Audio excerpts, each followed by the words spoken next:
Have you ever felt that peculiar sensation?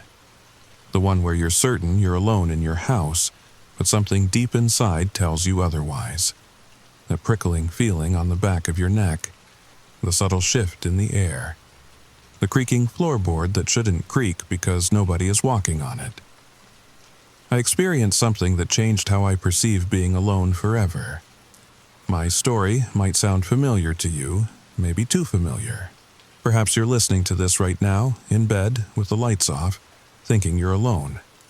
But are you really? If you enjoy this tale of subtle horror that creeps up on you like a shadow at dusk, make sure to like this video, subscribe to the channel, and share your own experiences in the comments below. I respond to every comment, and who knows? Your story might be featured next. Now, let the story begin.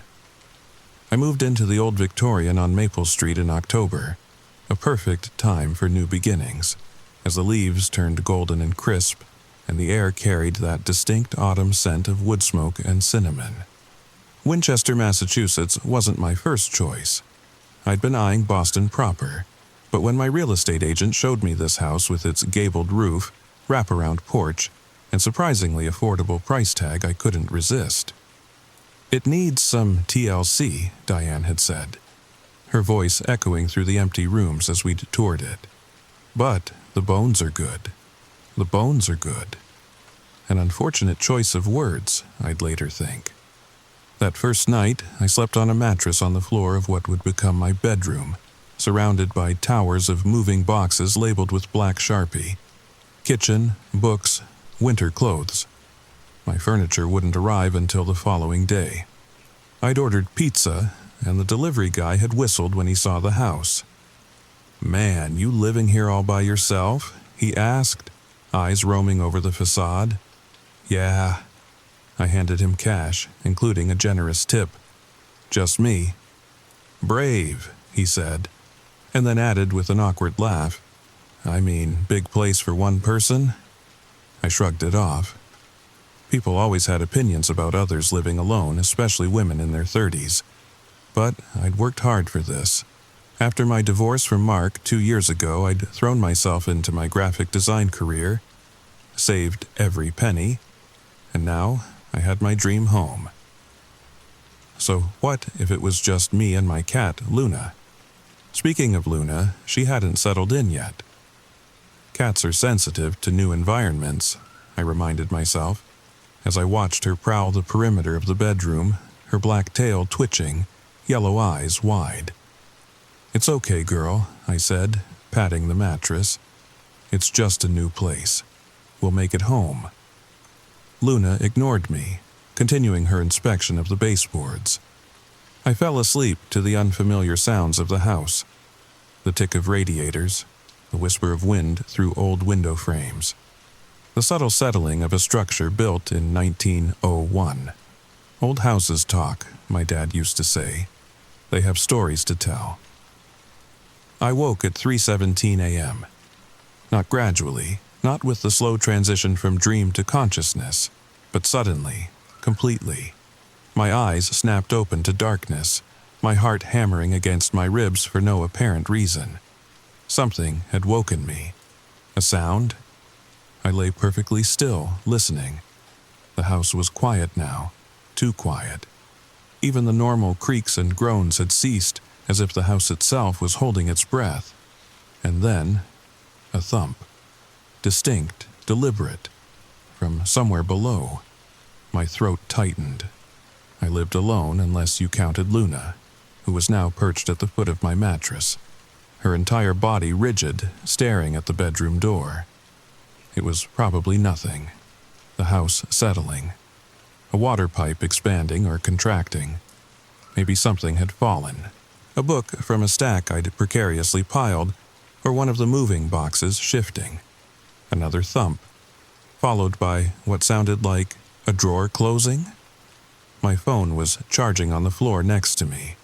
I reached for it, the screen illuminating my face with harsh blue light. 3:19 a.m. Too late to call anyone, too early to pretend this was normal house noise.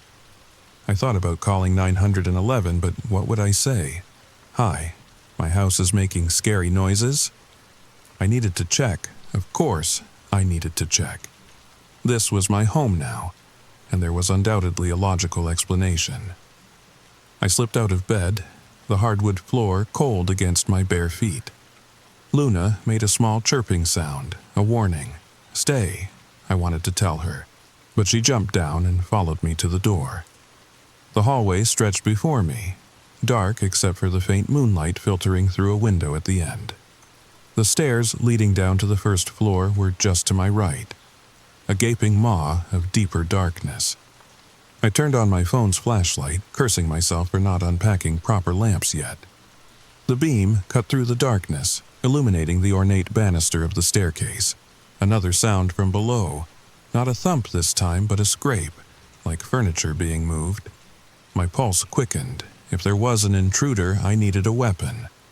I glanced around, seeing nothing useful except my laptop. Great, I'd fend off a burglar with my MacBook Pro. As I reached the top of the stairs, Luna suddenly streaked past me, a black blur racing down into the darkness. "Luna," I hissed, but she was already gone. I had no choice but to follow her. I descended slowly, one step at a time, the old wood creaking beneath my weight. At the bottom, I paused, shining my light around the foyer. Nothing seemed disturbed. The stack of flattened moving boxes by the door was untouched. The umbrella stand still contained only my one rain jacket. But there, on the hardwood floor, something that made my blood run cold. Footprints. Wet footprints leading from the front door toward the kitchen.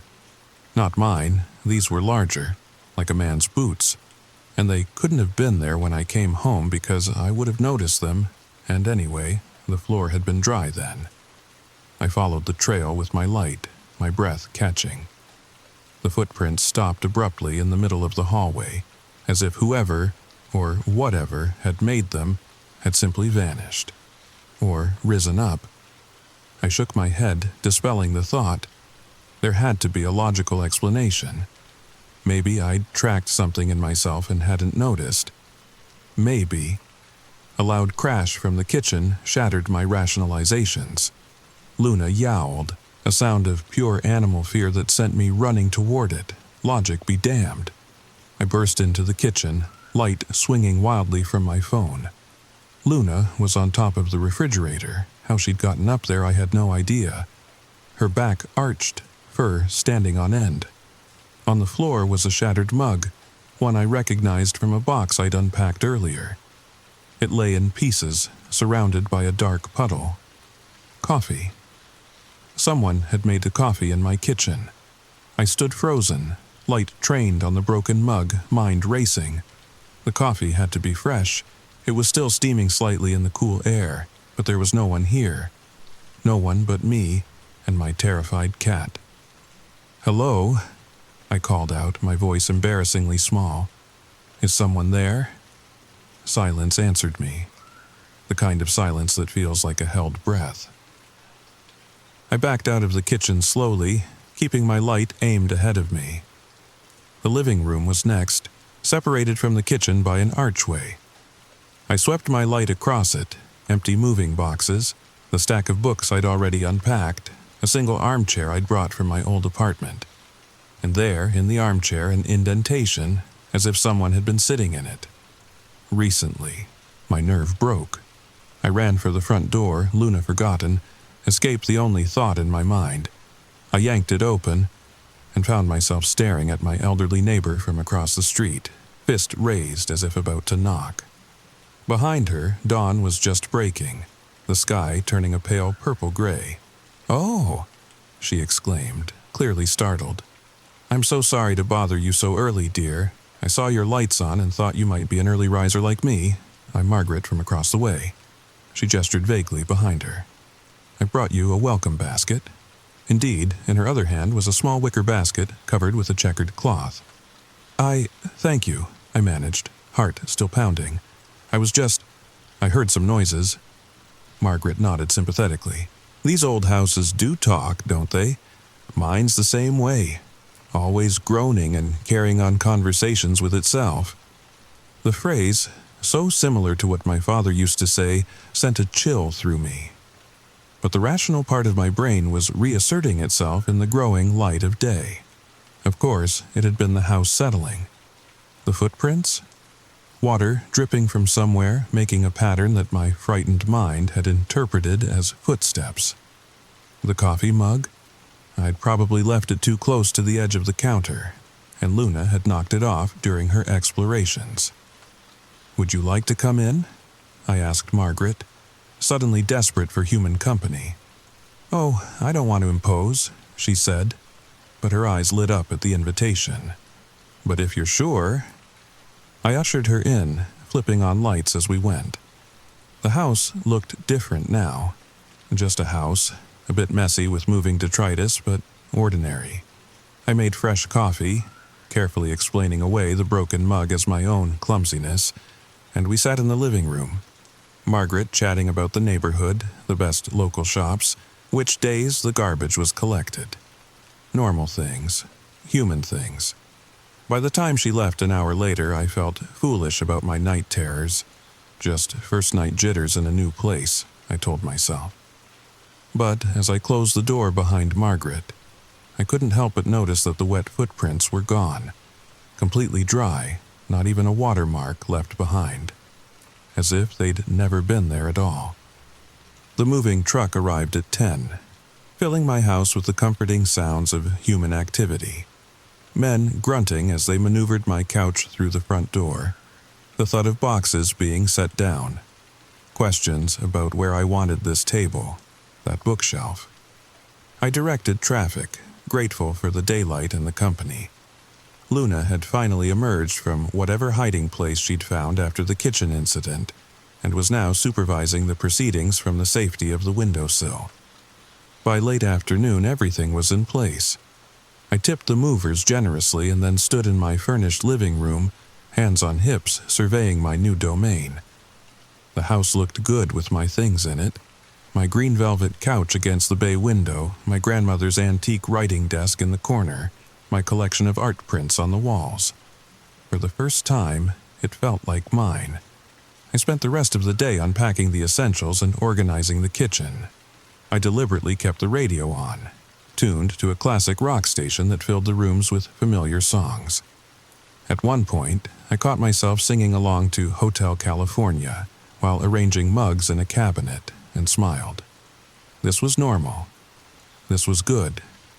As dusk fell, I ordered Thai food and ate it at my newly assembled dining table, scrolling through Netflix on my laptop as I did. I deliberately chose a comedy series, letting the laugh track keep me company as I finished my pad thai. When bedtime came, I decided to use my bedroom as intended. Bed fully made up with my favorite sheets, bedside lamps casting a warm glow, a novel waiting on the nightstand. Luna curled up at my feet, seemingly over her reservations about our new home. "See? Nothing to worry about," I told her, scratching behind her ears. "Just new house jitters." I fell asleep easily, the previous night's interrupted rest catching up with me. And then, just like before, I woke suddenly at 3:17 a.m. My eyes flew open, staring at the ceiling. The house was silent except for the soft patter of rain against the windows. A storm had blown in overnight. But something had woken me. I lay still, listening. Nothing. And yet, there was a feeling in the room. A heaviness to the air, like the atmospheric pressure before a thunderstorm. A sense that the darkness in the corners was deeper than it should be. Luna was no longer on the bed. I reached for the bedside lamp, clicked it on. The warm light pushed back the shadows, revealing an empty room. Normal, just as I'd left it when I went to sleep, but the feeling remained, that I wasn't alone. "This is ridiculous," I said aloud, my voice startlingly loud in the quiet room. "There's no one here but me." As if in response, a floorboard creaked in the hallway outside my bedroom. A slow, deliberate creak, like someone shifting their weight. My body went cold. I stared at the door, which I'd left partially open out of habit. Another creak, closer. I couldn't move, couldn't breathe. Fight or flight had failed me. leaving only freeze. The door began to swing open wider, moving slowly on its hinges. "Who's there?" I managed, my voice a strangled whisper. The door stopped moving, and then Luna slipped through the gap, tail high, yellow eyes gleaming in the lamplight. I collapsed back against my pillows, relief flooding through me. "Luna, you scared me half to death." She jumped onto the bed, purring as if nothing was wrong, as if she hadn't been prowling the dark hallway, pushing open my door like a tiny, furry ghost. My heartbeat began to slow. Just the cat. Of course, it was just the cat. I was about to turn off the lamp and try to go back to sleep when I noticed something odd. Luna's paws were wet, and not just damp, but dripping, leaving little dark spots on my white duvet. I reached out, touched one of the spots. My finger came away red. Blood. I jerked upright, grabbing Luna to examine her. Had she hurt herself? Cut a paw on something sharp? But there was no wound I could find, and she didn't react with pain when I gently pressed each toe pad. The blood wasn't hers, which meant... A thump from downstairs broke the silence, followed by the unmistakable sound of my refrigerator door opening. Someone was in my kitchen. Again, this time I wouldn't investigate unarmed. I grabbed my phone and the heaviest object within reach, a crystal paperweight from my nightstand, and dialed 911 as I crept toward the bedroom door. 911? What's your emergency? The operator's voice was reassuringly professional. "I think someone's in my house," I whispered, peering out into the dark hallway. "I can hear them in my kitchen." "Are you somewhere safe?" "I'm upstairs in my bedroom. I live alone." "What's your address?" I gave it to her, along with my name. "All right, Emily, officers are on their way. I want you to stay on the line with me and stay in your room with the door locked if possible." I glanced at my bedroom door, no lock. It was an old house. None of the bedroom doors had locks. "I can't lock it," I said. "Then barricade it if you can. Use furniture to block it." I glanced around. The only movable furniture was a small armchair in the corner. Better than nothing. I wedged it under the doorknob while keeping the phone pressed to my ear. "I've blocked it," I told the operator. "How long until the police get here?" "Should be about 5 minutes. Can you still hear the intruder?" I strained my ears. Nothing now. "No, it's quiet." "That's okay. Stay where you are. The officers will announce themselves when they arrive." I sat on the edge of my bed, paperweight still clutched in one hand, phone in the other. Luna had retreated to the windowsill, watching me with unblinking eyes. 5 minutes stretched into 10. The operator stayed on the line, checking in periodically. I heard nothing more from downstairs. Finally, a sharp knock at my front door, followed by a male voice calling out, "Police! Anyone home?" "They're here," I told the operator, relief making my knees weak. "Okay, good. You can go down and let them in, but verify it's them first." I moved the chair and crept downstairs, turning on lights as I went. Through the peephole in my front door, I could see 2 uniformed officers standing on my porch, illuminated by the porch light. I opened the door. "Miss Reynolds?" the female officer asked. "We got a call about a possible intruder?" "Yes, that's me. I heard someone in my kitchen." They introduced themselves, Officer Chen and Officer Diaz, and asked to come in and look around. I led them through the house, turning on every light, opening every closet and checking every room, including the unfinished basement that I had yet to venture into myself. Nothing. No sign of intrusion, no open windows or doors, no evidence that anyone but me had been in the house. "Your cat might have knocked something over," Officer Diaz suggested kindly, nodding toward Luna, who was now watching the proceedings from the safety of the staircase. "They can make a surprising amount of noise, especially at night when everything else is quiet." "But I heard the refrigerator open," I insisted. "And look." I pointed to Luna. Her paws were covered in blood earlier. Both officers looked at Luna, whose paws were now perfectly clean, no trace of the red substance I'd seen. "Blood?" Officer Chen repeated, her expression careful. I could see how it sounded. Middle of the night call from a woman living alone in a big old house, claiming to have heard intruders that left no trace, and seeing blood that was no longer there. "I know how it sounds," I said, a note of desperation creeping into my voice, "but I'm not imagining things. Something strange is happening in this house." The officers exchanged a glance. "Tell you what," Officer Diaz said. "We'll do a perimeter check. Make sure all your locks are secured. Sometimes in these older houses, windows can appear latched when they're not quite closed all the way." They checked every window and door, pronouncing them all secure. Before they left, Officer Chen gave me her card. "Call if you need anything else," she said. "And maybe consider getting a security system installed, just for peace of mind." After they left, I stood in my foyer, suddenly exhausted but too wired to go back to sleep. The house felt different with all the lights on.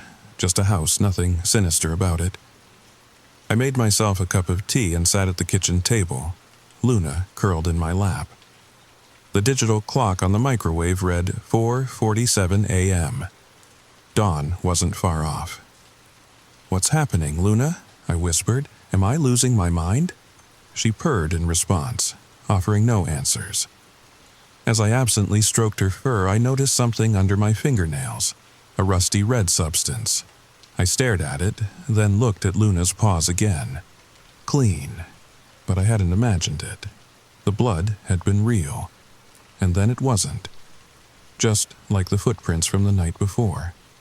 Outside, rain continued to fall, drumming against the windows, washing the world clean.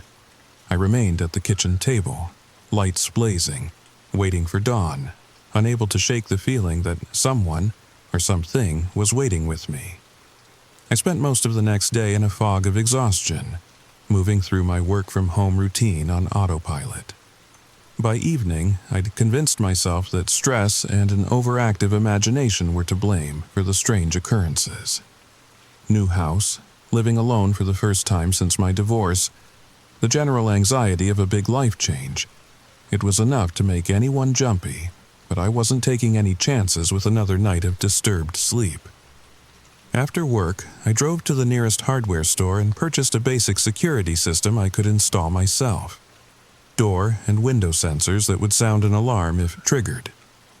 I also bought new deadbolts for the exterior doors and a doorstop alarm for my bedroom. The rational part of my brain knew I was protecting myself against ordinary human intruders.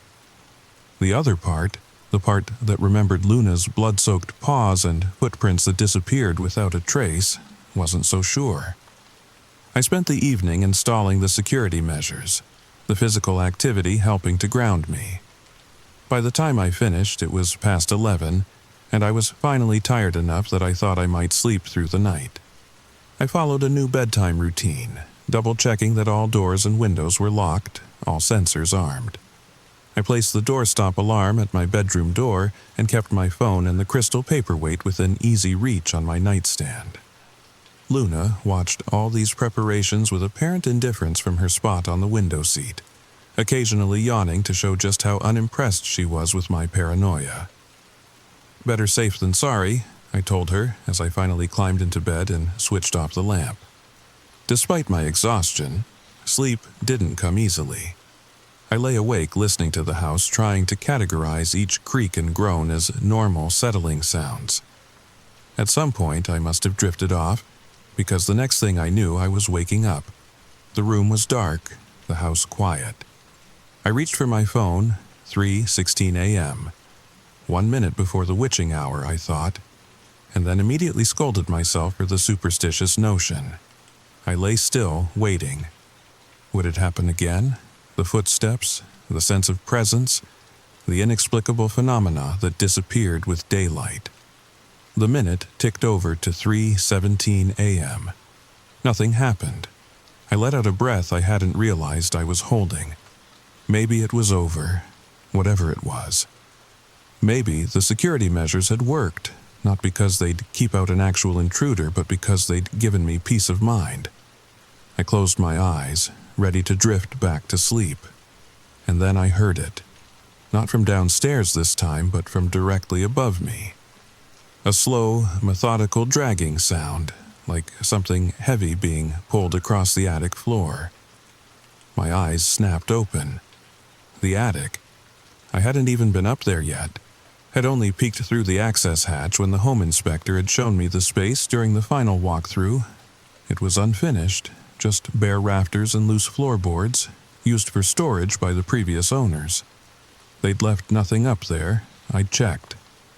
The dragging stopped, replaced by a sound that made my skin crawl. A low, rhythmic creaking, like someone rocking in an old chair, back and forth, back and forth. I reached for the lamp, clicked it on. Luna was gone from the room. The doorstop alarm was still in place, untriggered. So either Luna had never come into my room tonight, or... I didn't want to complete that thought. The creaking continued above me, steady as a metronome. Part of me wanted to hide under the covers until dawn, but a stronger part needed to know what was happening in my house. I got out of bed, slipped on the robe that hung on my closet door, and picked up both my phone and the paperweight. The hallway was dark, but I could make out the pull cord for the attic hatch at the far end, near the bathroom.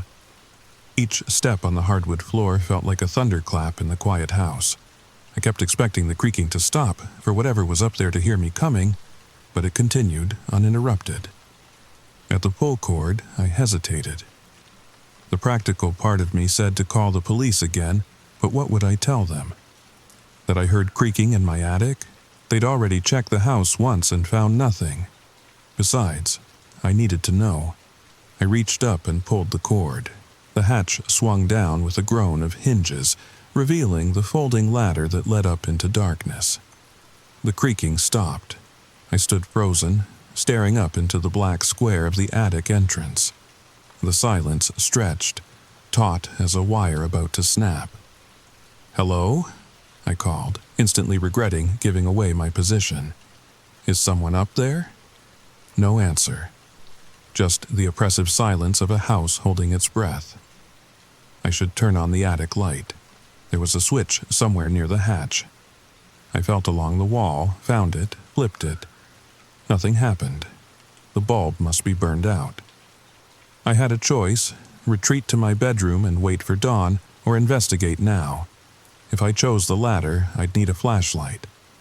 My phone's light wouldn't be enough for the cavernous attic space. I remembered seeing a flashlight in the kitchen junk drawer during unpacking.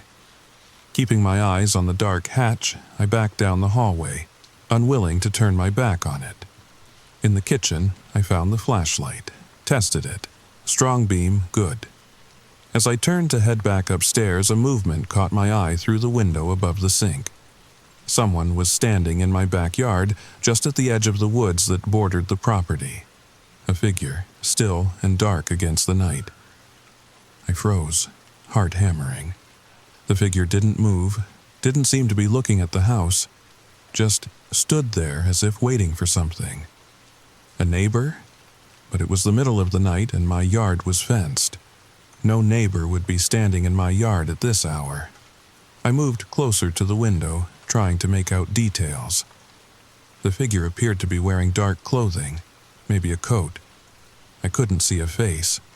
I should call the police. There was definitely someone on my property this time. Just as I reached for my phone, the figure turned, slowly, deliberately, until it faced the house. Faced me. I couldn't make out features, just a pale oval where a face should be. But I could feel it looking at me, seeing me through the darkness and the glass. And then it raised an arm and pointed directly at me. I stumbled backward, a scream caught in my throat. My elbow hit a glass that had been sitting on the counter, sending it crashing to the floor. The sound jolted me out of my paralysis. I lunged for my phone, ready to dial 911 again, and noticed the security system panel by the back door. None of the sensors had been triggered. According to the system, all doors and windows remained closed and locked. So, how had someone gotten into my yard? I looked back at the window. The figure was gone. I rushed to the back door, not sure what I intended to do, surely not go outside, and peered through its window. The yard was empty, just wet grass silver in the moonlight, and the dark line of trees beyond. Something brushed against my leg, nearly startling me into another scream. Luna. Just Luna. Winding around my ankles as if nothing was wrong, as if she hadn't disappeared from my bedroom, as if there weren't strange sounds in the attic and mysterious figures in the yard. I scooped her up, holding her close, feeling her purr vibrate against my chest. "Where did you go?" I whispered. "What's happening, Luna?" She had no answers, just continued purring in that self-satisfied way cats have. The attic. I still needed to check the attic.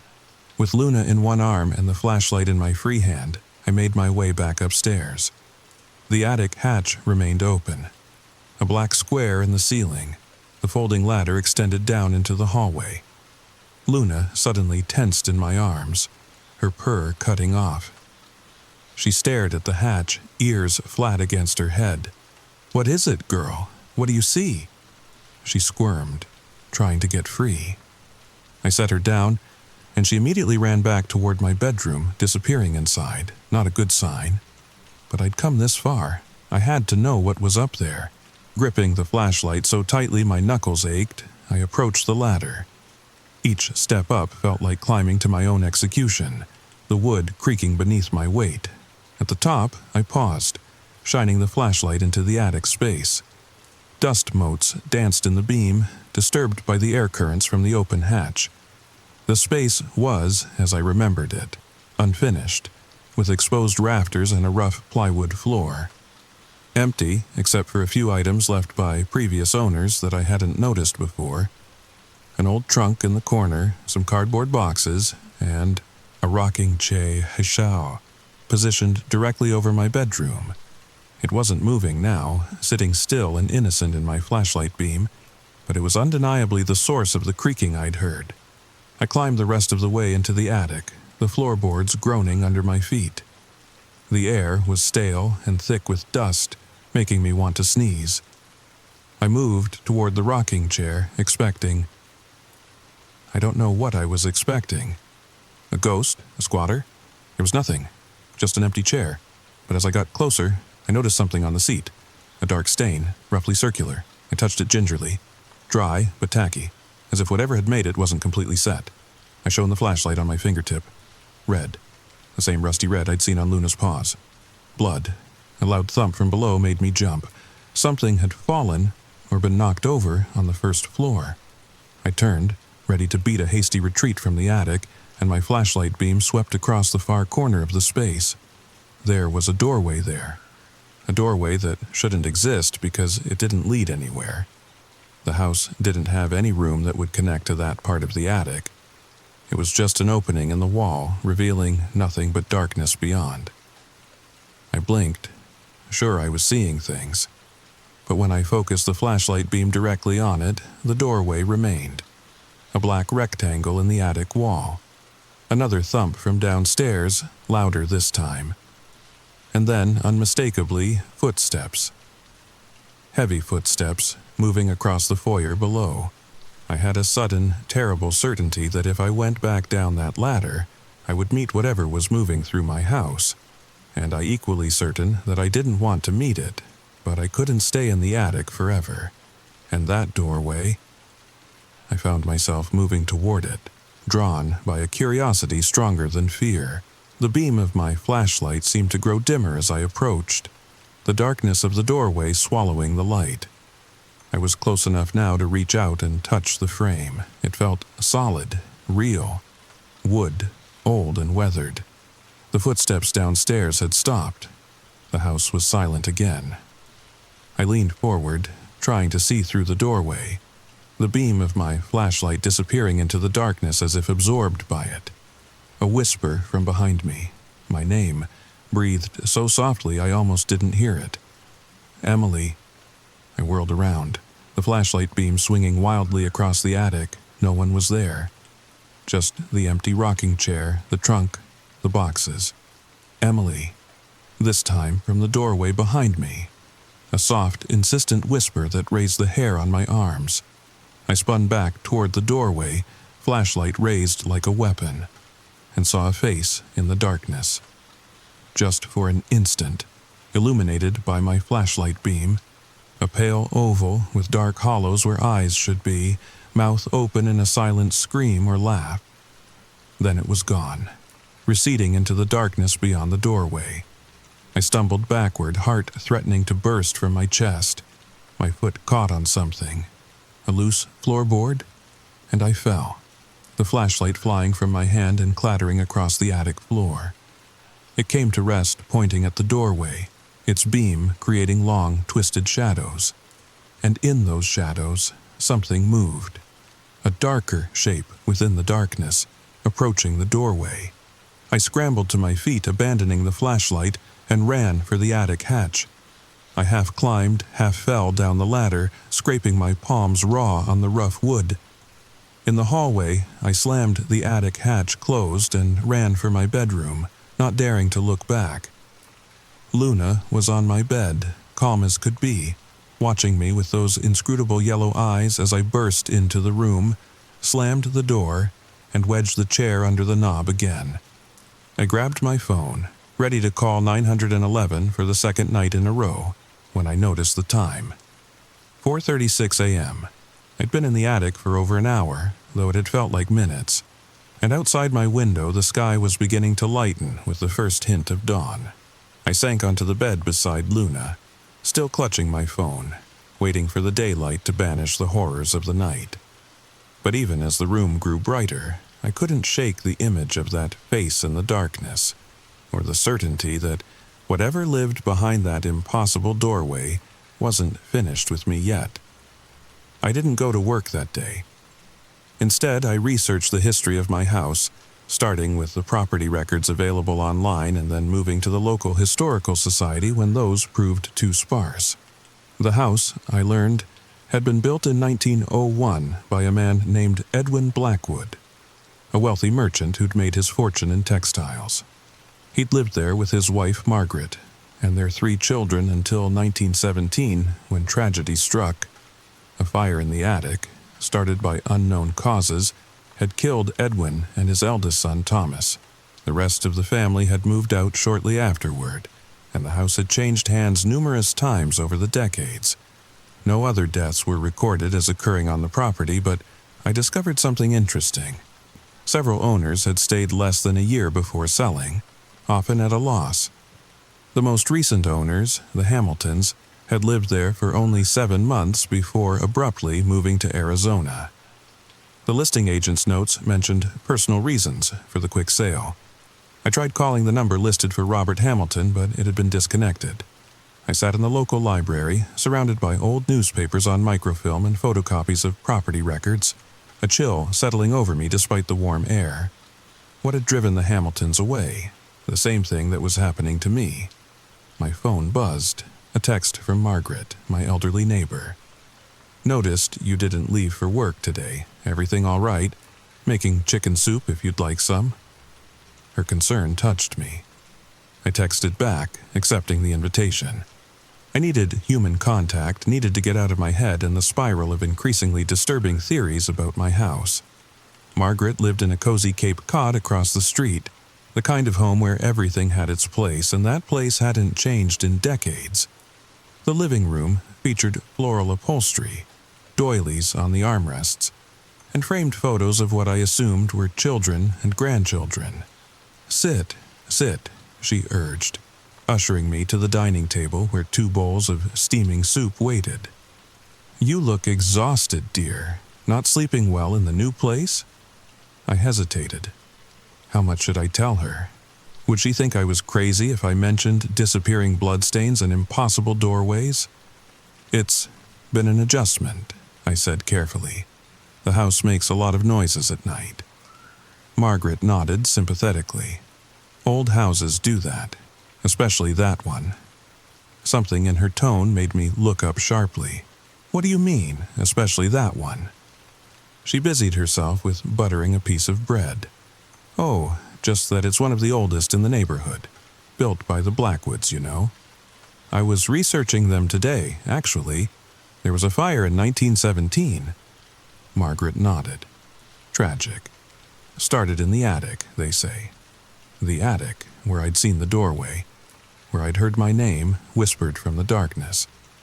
Do you? I hesitated, then plunged ahead. Do you know if anyone else has experienced anything unusual in that house? Margaret's hands stilled. She set down her spoon and looked at me directly, her pale blue eyes surprisingly sharp for a woman her age. What have you experienced, Emily? The question, asked so plainly, broke something loose in me. Before I knew it, I was telling her everything. The footprints, Luna's blood-soaked paws, the figure in the yard, the rocking chair in the attic, the doorway that couldn't exist, the whispers. I expected disbelief, maybe even alarm at my apparent descent into madness. Instead, Margaret nodded slowly, as if I was confirming something she already knew. The Hamiltons experienced it too, she said when I'd finished. And the Chens before them. Not everyone does. The Patels lived there for 15 years without incident. But some people, the house seems to respond to them. Respond? I repeated. What does that mean? Margaret sighed. I'm not sure I can explain it properly. My mother used to say that some houses develop a kind of awareness over time. Not a consciousness exactly, but something close. And that awareness can become fixated on certain people. You're saying my house is what? Haunted? Sentient? I'm saying that what you're experiencing isn't imaginary, Emily, and it isn't likely to stop on its own. A chill ran down my spine. What did the Hamiltons do? Why did they leave? I don't know exactly. They weren't as forthcoming as you've been. But Robert did come to see me the day before they left. He seemed changed, haggard. He asked if I'd heard any rumors about the house when I first moved to the neighborhood. And had you? Margaret nodded slowly. Just whispers. That the fire wasn't an accident. That Edwin Blackwood had been experimenting with things he shouldn't have. Occult things. I almost laughed at how cliché it sounded. The rich man dabbling in the occult, the mysterious fire, the haunted house. But there was nothing funny about what I'd experienced. What should I do? I asked, hating how small my voice sounded. Margaret reached across the table and patted my hand. Her skin was soft but cool, like tissue paper. That depends on how attached you are to the house, she said. The Hamiltons left. The Chens, too. But the Patels stayed and were fine. It might be worth trying to make peace with it. Make peace with what? A doorway that shouldn't exist? Bloody footprints that disappear? With whatever is trying to get your attention, Margaret said simply, because that's what this feels like to me. Something trying to communicate. I left Margaret's house with more questions than answers, but also with a strange sense of validation. I wasn't losing my mind. Something was happening in my house. Something that had happened before to others. The question was what to do about it. I spent the rest of the day working from home, forcing myself to focus on design mock-ups for a client rather than the mysteries of my house. As the darkness fell, I found myself dreading another night of strange occurrences. But I also felt a new resolve. If Margaret was right, if something was trying to communicate with me, then maybe I needed to listen. After dinner, I sat in my living room with Luna curled beside me, the house quiet around us. Okay, I said aloud, feeling slightly ridiculous. I'm listening. What are you trying to tell me? Nothing happened, of course.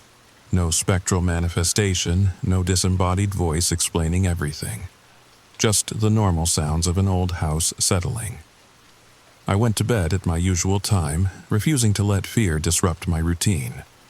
I left my door open, though, and the hallway light on. Luna took up her customary spot at the foot of the bed, her yellow eyes gleaming in the semi-darkness. We're going to figure this out, I told her, not sure if I was trying to reassure her or myself. I must have fallen asleep quickly because the next thing I knew, I was waking up, alert and tense, to the now familiar sight of my bedroom ceiling. I checked my phone, 3:17 a.m., right on schedule, but the house was quiet. No footsteps, no creaking chairs, no whispers, just the soft sound of Luna breathing at the foot of the bed. I sat up, oddly disappointed. Had it stopped? Just when I was ready to confront it? And then I saw it, a faint glow coming from the hallway. Not the hallway light I'd left on, which was a warm yellow. This was pale blue, pulsing slightly like foxfire. I got out of bed slowly, half expecting the light to disappear, but it remained, a gentle beacon in the dark house. In the hallway, I could see that the light was coming from the attic hatch, seeping through the edges where it met the ceiling. My heart began to pound. The attic, again. I stood beneath the hatch, staring up at the thin line of blue light outlining it. This time, I wasn't scared, or at least, my curiosity was stronger than my fear. I reached up and pulled the cord. The hatch swung down, the folding ladder extending toward me. The blue light spilled down, washing over me, strangely warm against my skin. I climbed the ladder without hesitation. The attic was transformed. The blue light came from the doorway I'd seen the night before, turning the dusty space into an underwater cave, all shadows and rippling light. The rocking chair was still there, empty and still, but beside it now stood a figure, the same one I'd seen in my yard. A man, tall and thin, wearing clothing that seemed to belong to another era. A high-collared shirt, a waistcoat, trousers that ended above ankle boots. His face was in shadow, but I could feel him watching me. "Who are you?" I asked, surprised at how steady my voice was. The figure didn't respond directly. Instead, he turned and walked toward the doorway, the source of the blue light. At the threshold, he paused and looked back at me, clearly wanting me to follow. I hesitated. Following a spectral figure through an impossible doorway seemed like the beginning of a horror story where the protagonist is never seen again. But then again, I was already living in a horror story, and I needed answers. I walked toward the doorway, toward the figure in the blue light. As I got closer, I could see that beyond the doorway wasn't darkness, as I'd thought the night before, but a room. A study or library, with bookshelves lining the walls and a large desk in the center. A room that couldn't possibly exist in the architecture of my house. The figure had entered the room and now stood beside the desk, one translucent hand resting on its surface. His face was clearer now in the blue light. Handsome in a severe way, with a strong jaw and deep-set eyes. And familiar somehow, though I was certain I'd never seen him before. I stepped through the doorway, half expecting to feel some dramatic shift, a crossing between worlds. But it was just a step, from the rough wood of my attic floor to the polished boards of this impossible room. The air was different, though, heavier, with a metallic tang that reminded me of approaching thunderstorms. "What is this place?" I asked. "Who are you?" The figure's mouth moved, but no sound emerged. He seemed frustrated by this, his brow furrowing. He gestured toward the desk, where I now saw an old, leather-bound book lay open. I approached cautiously, keeping one eye on the figure as I leaned over to see the book. It was handwritten. The ink faded to brown, the pages yellowed with age. Edwin Blackwood's journal. The entry visible was dated October 17th, 1917, the day of the fire. "I have succeeded where others have failed," the spidery handwriting proclaimed. "The doorway is open. I have seen what lies beyond. But Thomas is concerned. He threatens to destroy my work, to close the door permanently. He doesn't understand the knowledge waiting on the other side. I cannot allow him to interfere." The entry ended there, the final period pressed so hard into the paper that it had torn through. I looked up at the figure, understanding dawning. "You're Thomas, Edwin's son." He nodded, relief evident in his expression. You didn't die in the fire, did you? I asked, the pieces fitting together in my mind. At least, not the way the records say. Thomas shook his head. He pointed at the journal, then made a circular motion with his finger, as if turning a page. I carefully turned to the next entry, dated earlier, September 3rd, 1917. The ritual requires blood. Not much, a few drops each night at the hour when the veil is thinnest. 3:17. The time when I first glimpsed the other side. I have been using my own, but it weakens me. Perhaps Thomas's would be more potent. He is younger, stronger. He needn't know the purpose. I felt sick. Edwin had been using his own son's blood for some occult ritual, and based on the October entry, Thomas had found out and tried to stop him. What happened the night of the fire? I asked Thomas. He moved to a cabinet beside the desk, opening it to reveal a collection of strange objects. Glass vials filled with dark liquid, bundles of herbs tied with twine, small animal bones arranged in patterns. Edwin's occult paraphernalia. Thomas picked up one of the vials, miming throwing it to the ground, then made a sweeping gesture with his arms. Fire, spreading. You tried to destroy his work, I said. You started the fire to close the doorway he'd opened. Thomas nodded, his expression grim. But you died in the fire, I continued. And Edwin too? Another nod. But the doorway didn't close. Thomas pointed at me, then at himself, then at the room around us. Because I'm here, I realized. The doorway still exists. He nodded again, more emphatically. And the blood? Luna's paws, the stain on the rocking chair, is that part of it? Thomas's expression darkened. He pointed back through the doorway toward my attic and made a rocking motion with his hands. Someone's been in the rocking chair, using blood to, what? Keep the doorway open? Thomas nodded, then pointed at me again. My blood? I asked, alarmed. But I haven't been cut, I stopped, suddenly remembering the small puncture wound I'd found on my ankle the morning after my first night in the house. I'd assumed I'd scratched myself on a nail or splinter while moving in. But what if... While I sleep, I whispered. Someone's taking my blood while I sleep. Thomas's face was solemn, confirming my suspicion. Who's doing this? But I knew, even as I asked. There was only one other entity I'd encountered in this house. Luna. As if summoned by my thoughts, a low growl came from the doorway behind me. I turned to see Luna crouched there, her back arched, fur standing on end. But her eyes, they weren't Luna's eyes anymore. They glowed with an inner fire, not the reflective yellow of a cat's eyes, but a deep, burning orange. And her mouth, she was smiling. Her feline lips pulled back not in a hiss, but in a distinctly human expression of malice. Luna? My voice was barely a whisper. The cat that wasn't a cat anymore tilted its head, the movement too deliberate, too human. Not quite, said a voice from the cat's mouth. A man's voice, cultured and cold. Edwin Blackwood. Somehow, impossibly speaking through my cat. You've been watching me, I said, understanding flooding through me, through Luna's eyes, taking my blood while I slept.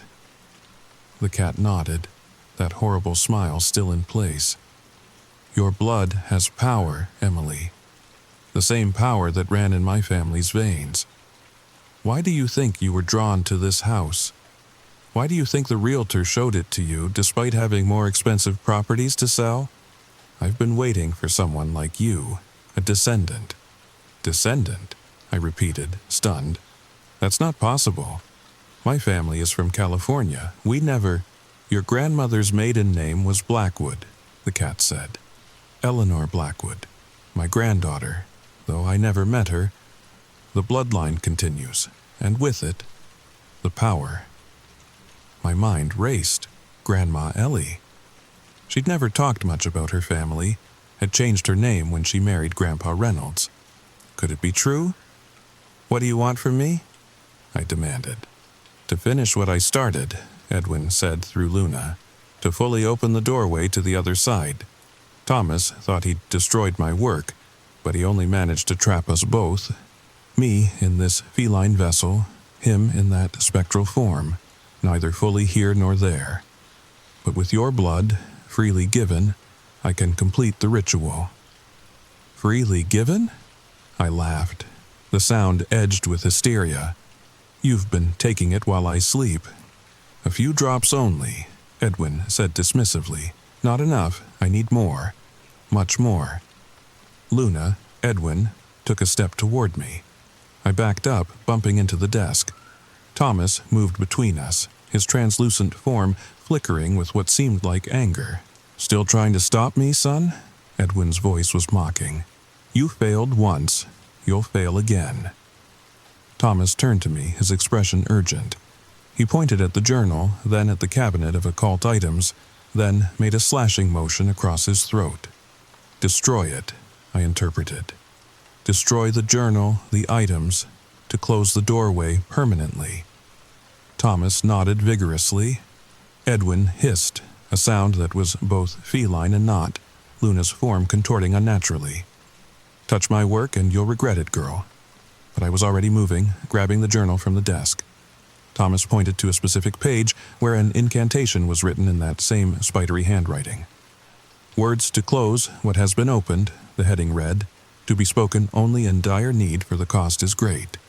I began to read the Latin words aloud, my high school Latin classes finally proving useful for something. The air in the room thickened, the blue light pulsing more intensely.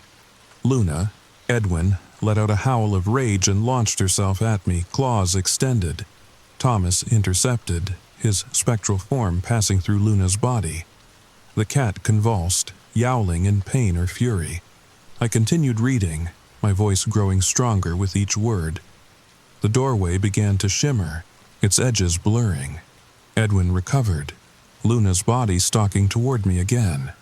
"Stop! You don't understand what you're doing." But I did. I was closing a door that should never have been opened, ending a century-old struggle between father and son. As I spoke the final words of the incantation, several things happened at once. The blue light flared blindingly bright. Thomas's form seemed to solidify for an instant, a look of peace crossing his face. Luna collapsed to the floor, a small ordinary cat once more, and the doorway began to close, the impossible room folding in on itself like paper burning from the edges inward. I scooped up Luna and ran, leaping through the rapidly shrinking doorway and back into my attic. Behind me, I heard Edwin's voice, his true voice now, not filtered through Luna, calling out in anger and desperation. "You've doomed us both, you've—" His words cut off as the doorway closed completely, leaving just a blank wall in my attic. The blue light was gone, replaced by the dim glow of dawn filtering through the small attic window. Luna stirred in my arms, raising her head and blinking at me with normal, yellow cat eyes. She meowed questioningly, as if asking what we were doing in the attic at dawn. "It's okay," I told her, stroking her fur. "It's over now." And it was. The doorway was gone, and with it, Edwin Blackwood's attempt to open a passage to wherever he'd been trying to reach.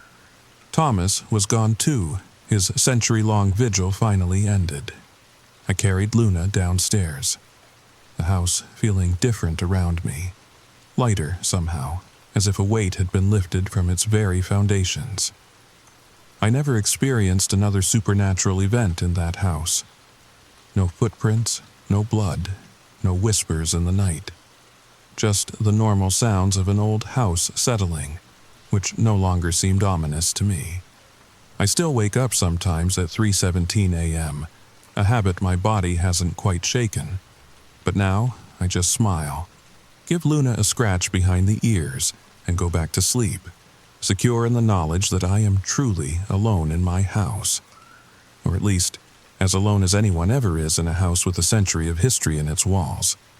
So the next time you wake in the night, certain that you heard a sound that shouldn't be there, ask yourself, are you really alone?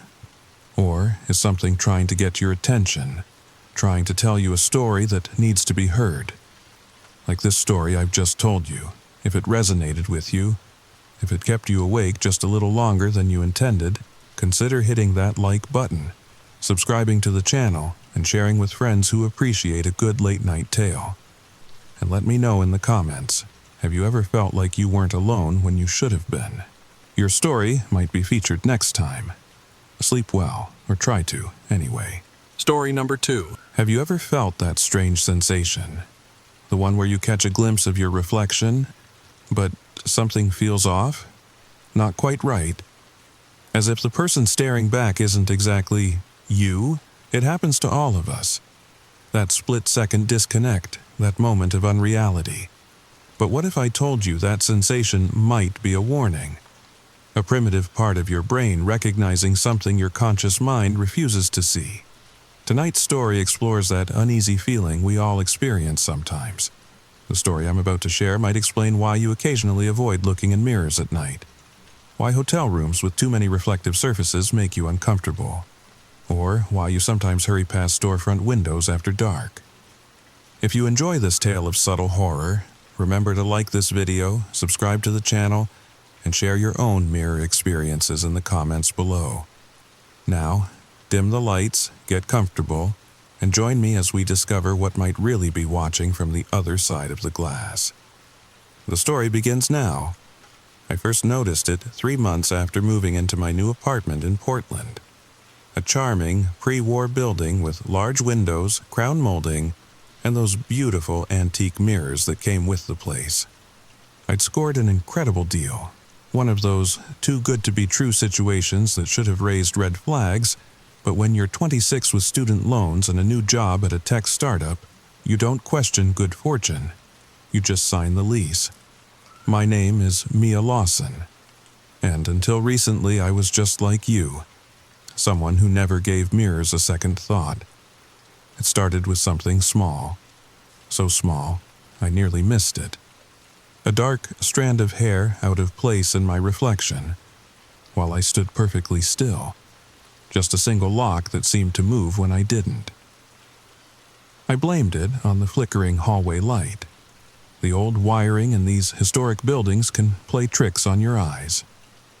Besides, I was exhausted from the 60-hour work weeks my new job demanded. Sleep deprivation does strange things to perception. But then, it happened again. I was brushing my teeth one Tuesday night. The bathroom mirror fogged slightly from my shower, when I noticed my reflection blink while I was mid-blink, just a millisecond off, like watching a video with slightly unsynchronized audio. A tiny desynchronization, but enough to make my stomach tighten. "You're imagining things, Mia," I said aloud, my voice bouncing off the tile walls. My reflection's lips moved in perfect unison this time, but was its expression a bit different? More amused? I shook my head and finished my nighttime routine. I had a major presentation the next day. Clearly, my anxiety was manifesting in unusual ways. I popped a melatonin, slipped under my covers, and forced myself to sleep. The next morning, everything seemed normal. Sunlight streamed through my windows, making the apartment feel warm and safe. I practiced my presentation in front of the hallway mirror, the large, ornate one with the gold filigree frame that the landlord had insisted was a historical fixture that must stay with the apartment. My reflection behaved exactly as it should. I felt silly about the night before. Stress does weird things to people. No big deal. That afternoon, my presentation went perfectly. My boss, Derek, even invited me to join the executive dinner with our new clients. I felt validated, accomplished, normal. "Great job today, Mia," Derek said, clinking his beer glass against mine. "You've got a real future here."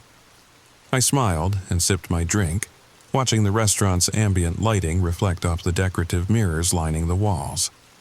My gaze happened to catch my distant reflection. Did it just smile wider than I did? I blinked hard.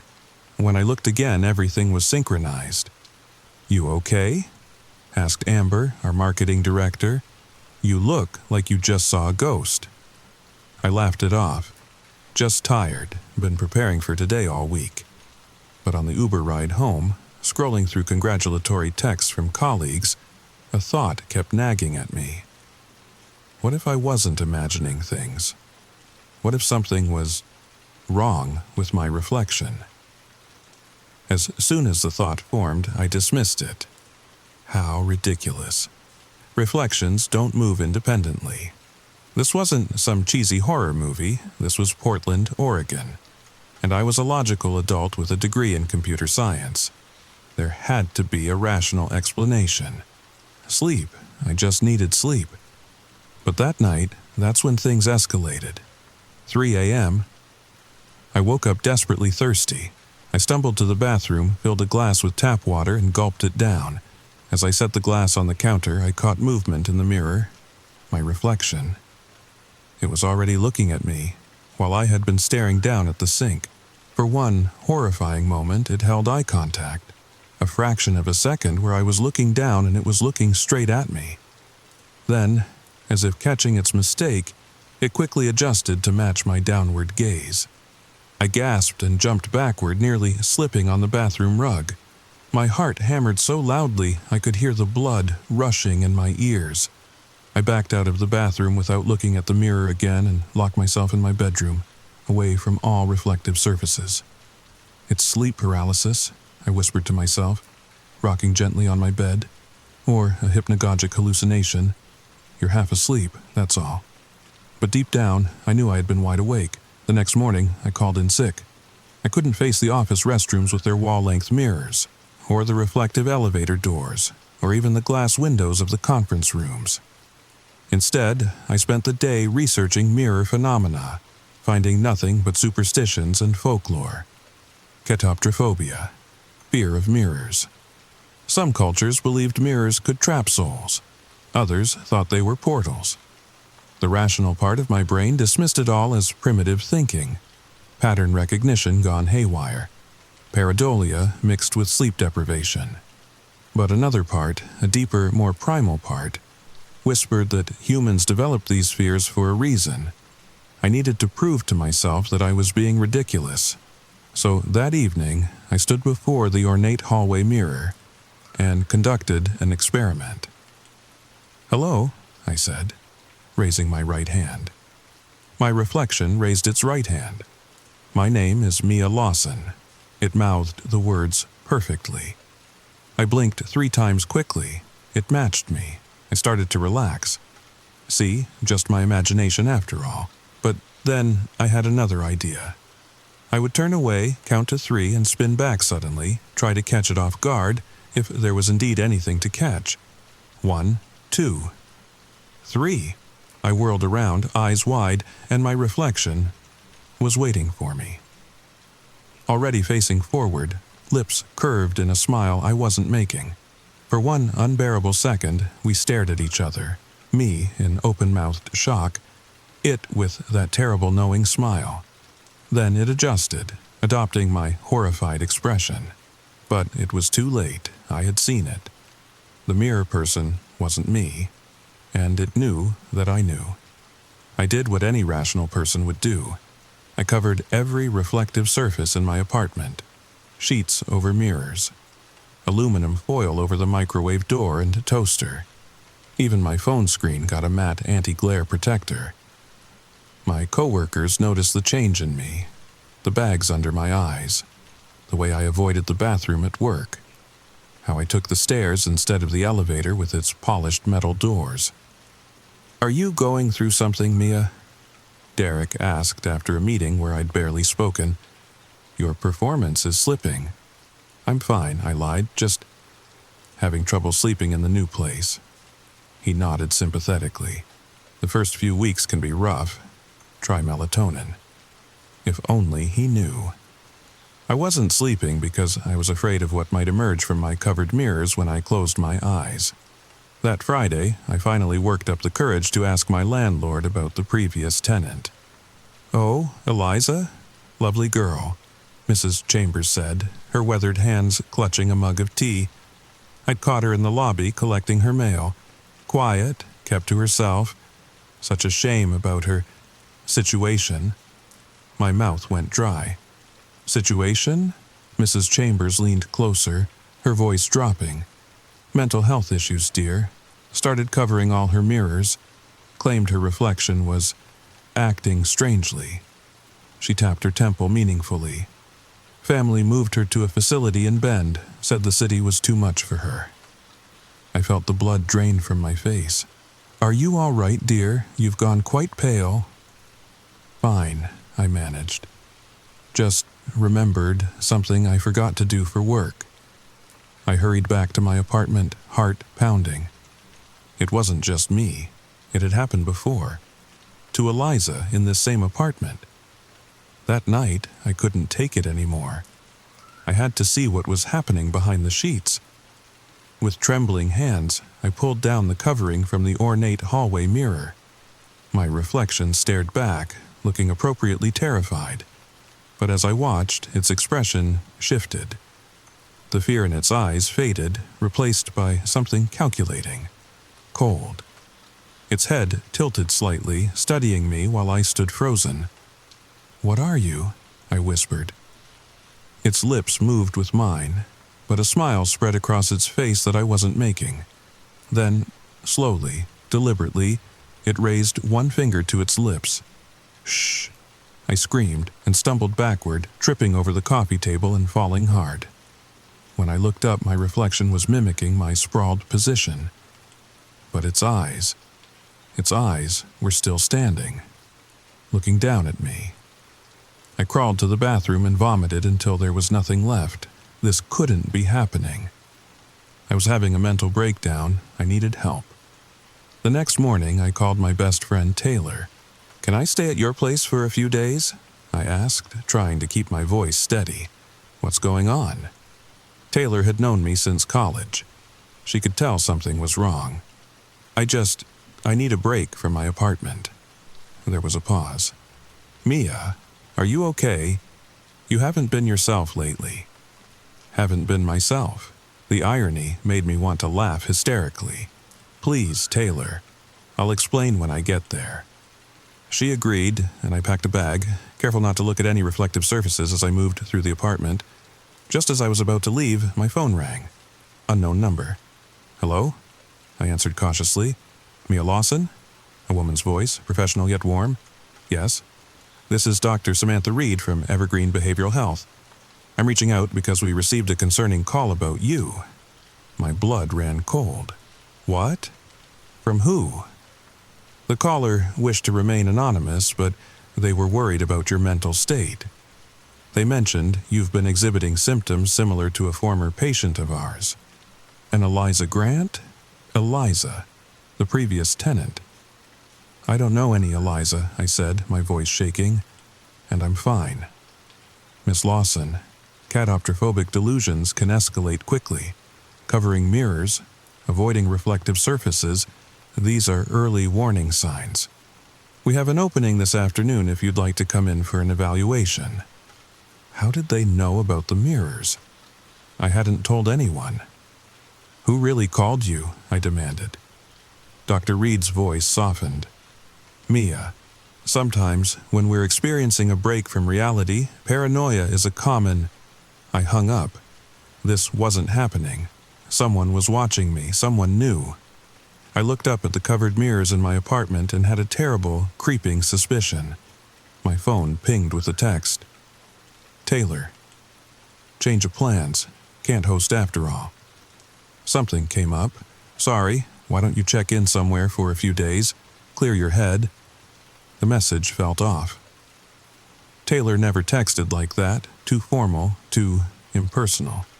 I tried calling her back, straight to voicemail. Another text came through. "Try the Parkview Hotel downtown, room 713. It's peaceful there." A specific room? Alarm bells rang in my mind. I needed answers, not from doctors or friends who suddenly acted strange, but from the source. From whatever was watching me from behind the glass. With shaking hands, I pulled down the sheet from the hallway mirror.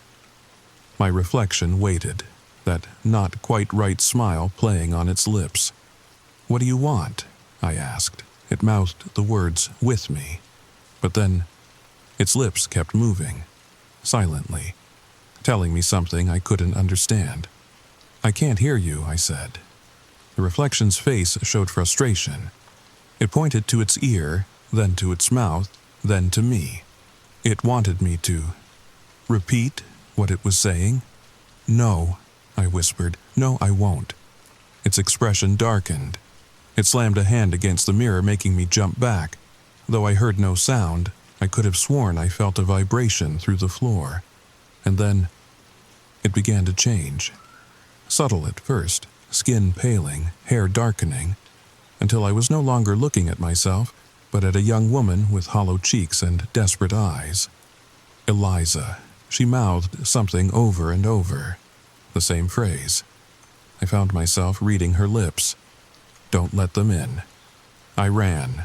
Out of the apartment, down the stairs instead of the elevator with its reflective doors, and into the street. Rain poured down. Typical Portland weather that matched my fractured state of mind.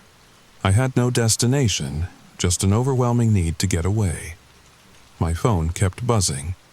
Texts from Taylor asking where I was. A voicemail from Dr. Reed urging me to reconsider her offer.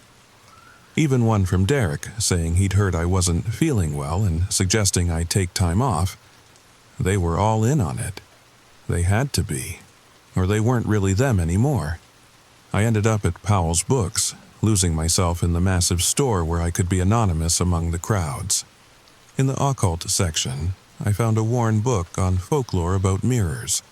I sank to the floor in a quiet corner and began to read.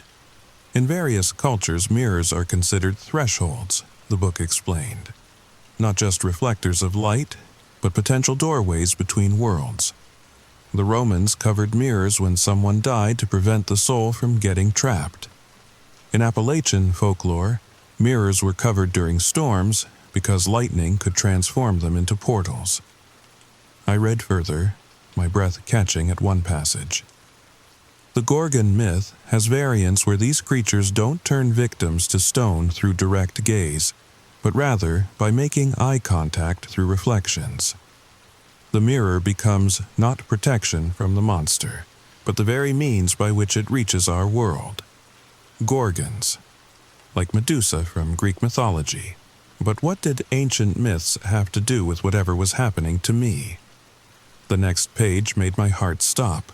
Symptoms of a mirror crossing attempt include desynchronization between movement and reflection, the sensation of being watched through reflective surfaces, and ultimately communication attempts from the other side. Folklore suggests entities may attempt to switch places with their target, using the human's form to enter our world while trapping the victim in the mirror realm. Switch places. The entity wasn't just mimicking me, it wanted to become me. I slammed the book shut, earning irritated glances from nearby browsers. This was insanity. I was letting folklore fuel my delusions. But then, what had I seen? What was happening to me? I pulled out my phone, hesitated, then typed Eliza Grant Portland into the search bar. The results made my blood freeze. Local woman missing, last seen at Parkview Hotel. The article was from 6 months ago. It featured a photo of the woman I'd seen in my mirror. According to the story, Eliza had checked into room 713 at the Parkview after neighbors reported her acting strangely. She never checked out. Police found the room empty, with a note saying, "It's behind the mirrors, don't let it out." The same room Taylor had recommended to me. This couldn't be coincidence. I called the real Taylor, using a payphone outside the bookstore, not trusting my cell phone anymore. "Taylor Williams," she answered, sounding rushed. "It's Mia. Don't hang up." "Mia? Why would I hang up? And why are you calling from a weird number?" Her voice sounded normal, like the Taylor I knew. "Have you texted me today?" I asked carefully. "No, I've been in meetings all morning." "Why?" My suspicions confirmed. "Taylor, I need a huge favor. Can you meet me somewhere? Not your place, not my place. Somewhere public, and don't tell anyone, don't text me about it." A pause. "Mia, you're scaring me." Please, I'll explain everything. I need help. We agreed to meet at a coffee shop downtown. I arrived early, choosing a seat facing away from the windows, away from any reflective surfaces. Taylor showed up 20 minutes later, concern etched on her face. Okay, what's going on? You look terrible. I told her everything. The mirror, the desynchronization, Eliza Grant, the texts from someone pretending to be her, the calls from the mysterious doctor. To her credit, she didn't immediately call for a psychiatric hold. She listened, her expression growing more troubled with each detail. That's Mia. That sounds crazy, I know. She reached across the table and took my hand. I was going to say terrifying. Do you have any proof? The text from not me? I showed her my phone. The texts were there, appearing to come from her number. That's not possible, she whispered. I never sent these. A chill ran through me. It can imitate people through technology, too. Or someone's playing an elaborate, cruel prank, Taylor suggested. Have you considered that possibility? Maybe the landlord has cameras in your apartment and is gaslighting you? I hadn't thought of that. It seemed almost mundane compared to entities behind mirrors, but also more plausible. Let's go to my apartment, Taylor said. We'll sweep it for cameras, and you can stay with me while we figure this out. Relief washed over me. Having an ally made everything seem more manageable. As we left the coffee shop, I caught sight of our reflections in the window. Mine walked in perfect synchronization with me now, behaving normally. But somehow that was even more unsettling. It was biding its time. Taylor drove us to her apartment in the Pearl District. Her place was modern, minimalist, and filled with mirrors and glass surfaces. My step faltered at the threshold. I can cover the mirrors, she offered, noticing my hesitation. Yes, please. While Taylor hung blankets over the largest mirrors, I sat on her couch, deliberately facing away from the windows as night fell. The city lights of Portland created too many reflective opportunities on the glass. You can take my bedroom, Taylor said. I changed the sheets. There's only one small mirror in there, and I've covered it. I thanked her, feeling a wave of exhaustion crash over me. I hadn't slept properly in days. We'll figure this out, Mia, I promise. If someone's messing with you, we'll catch them. I nodded gratefully and retreated to her bedroom. The covered mirror loomed in the corner, but I tried to ignore it as I changed into pajamas Taylor had lent me. Just as I was about to turn off the light, my phone pinged. A text from Derek. Hope you're feeling better. Quick question. Did you finish the Henderson proposal before taking leave? Leave? I hadn't taken leave. Another text came through. Sorry, my mistake. Just saw your email about taking 2 weeks off. Rest up. I had sent no such email. With trembling fingers, I checked my sent emails. There it was, an email to HR and Derek, timestamped 3 hours ago, requesting immediate personal leave for mental health reasons. It was already happening. The thing in the mirror was becoming me, taking over my life piece by piece. I had to end this. I had to confront it, but how do you fight something that exists behind glass?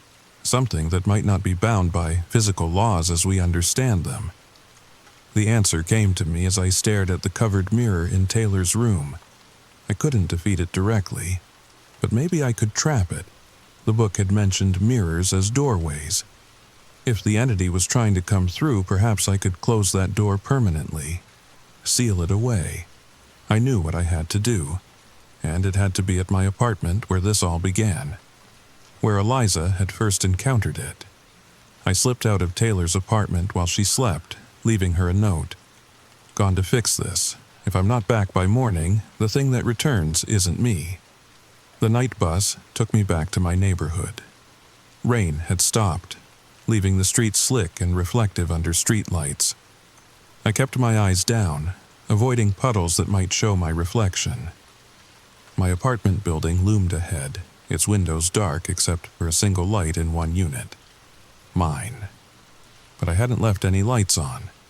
Something was waiting for me. The hallway to my apartment seemed longer than usual, stretched by dread and anticipation. My key trembled against the lock. Inside, a single lamp illuminated the living room, casting long shadows across the walls. All the mirror coverings had been removed. The ornate hallway mirror gleamed in the dim light, its gold filigree frame catching the lamplight like dying embers. I approached it cautiously, my heart hammering against my ribs. My reflection waited, wearing clothes I'd left behind, not the outfit I had on now. It smiled, a cold curve of lips that didn't reach its eyes. "What do you want?" I asked again. This time it answered. Not with its mouth, but with its hands. It pressed its palms against the glass as if testing the barrier between us. Then, to my horror, its fingers began to push through, like the mirror's surface was not solid but liquid. Glass rippled around its emerging fingertips. I stumbled backward, knocking over a side table. The crash echoed through the apartment. The thing in the mirror paused, then withdrew its hands. It cocked its head, studying me with my own eyes, but holding a predatory intelligence behind them that I'd never possessed. It raised a finger and beckoned me closer. Against all instinct, I took a step forward. I needed to understand, needed to end this. "Are you what happened to Eliza?" I asked. Its smile widened. It nodded. "What are you?" It placed a hand on its chest, then gestured to the entire mirror. "You're the mirror." It shook its head. It pointed to its eyes, then to the space behind it. "You're from behind the mirror. The other side." A nod, eager now. "A gorgon?" I whispered, remembering the book. Its expression soured. It waved dismissively. "But you want to trade places with me, take my form, my life." An enthusiastic nod, followed by another beckon. "Come closer." "Why me? Why Eliza?" It looked annoyed at the questions. It mimed drinking, then sleeping, then pointed at the mirror's frame. The antique mirrors. They were the common factor. The historical fixtures the landlord insisted on keeping. Understanding dawned. The mirrors are doors, and you're collecting people, trapping them. It shrugged, as if the semantics didn't matter. What mattered was the exchange. It pointed to me, then to the mirror, then to itself, then to my apartment. "Never," I whispered. Its expression darkened. It slammed both hands against the glass, making it ripple like disturbed water. The lamp flickered. From the bathroom and bedroom, I heard the other mirrors rattling in their frames. It was getting stronger, more desperate. I remembered my plan. I needed to trap it, seal the doorway. But how? In folklore, salt lined thresholds to prevent evil from crossing. Iron repelled supernatural creatures. Mirrors were covered or broken when someone died to prevent soul capture. Broken. That was it. If the mirror was a door, breaking it might seal the portal, or at least release whoever was trapped behind it. The entity must have sensed my realization. It pounded harder against the glass, its movements becoming frantic. The mirror's surface bulged outward with each impact. I had seconds, not minutes. I ran to the kitchen, yanked open drawers until I found what I needed, a heavy cast-iron skillet. The kind my mother insisted every kitchen needed. As I raced back to the hallway, the lamp went out. Darkness swallowed the apartment, broken only by the eerie glow now emanating from the mirrors themselves. A pale, sickly light that revealed dozens of faces in each reflective surface, all with my eyes, all wearing my features, but distorted, stretched in silent screams or twisted in rage. Not just one entity, many, a hive. The hallway mirror glowed brightest. My reflection, the leader, had pushed its arms through up to the elbows now. The glass around its emerging limbs rippled and sagged like melting wax. Behind it, I caught glimpses of a gray, lifeless version of my apartment. And faces pressed against the glass, so many faces, including one I recognized from the news article. Eliza. Still trapped, the entity leaned forward, its head beginning to emerge from the mirror. Its features distorted as they pushed through, elongating horribly before snapping back into human shape on my side of the glass. I raised the skillet. "No," I said firmly, finding courage in the face of the impossible. "You don't get to take my life." Its eyes widened. It tried to retreat, but it was committed to the crossing now. Half in, half out, I swung the skillet with every ounce of strength I possessed. The mirror exploded. Not like normal glass, with shards and fragments, but like a burst dam. Mirror fluid splashed outward in a freezing wave, drenching me, the walls, the floor. The entity's scream cut through dimensions, a sound no human vocal cords could produce. Then, silence. I stood shivering in my dark apartment, soaked in rapidly evaporating mirror liquid that left no residue. Where the ornate mirror had hung, only the wall remained. No frame, no broken glass, nothing to suggest a mirror had ever been there. From the bathroom and bedroom came the sounds of secondary implosions as those mirrors collapsed as well. I sank to my knees, trembling with adrenaline and relief. My phone pinged. A text from Taylor. "Just checking you're okay. That note you left freaked me out." A normal message from the real Taylor. Then another ping.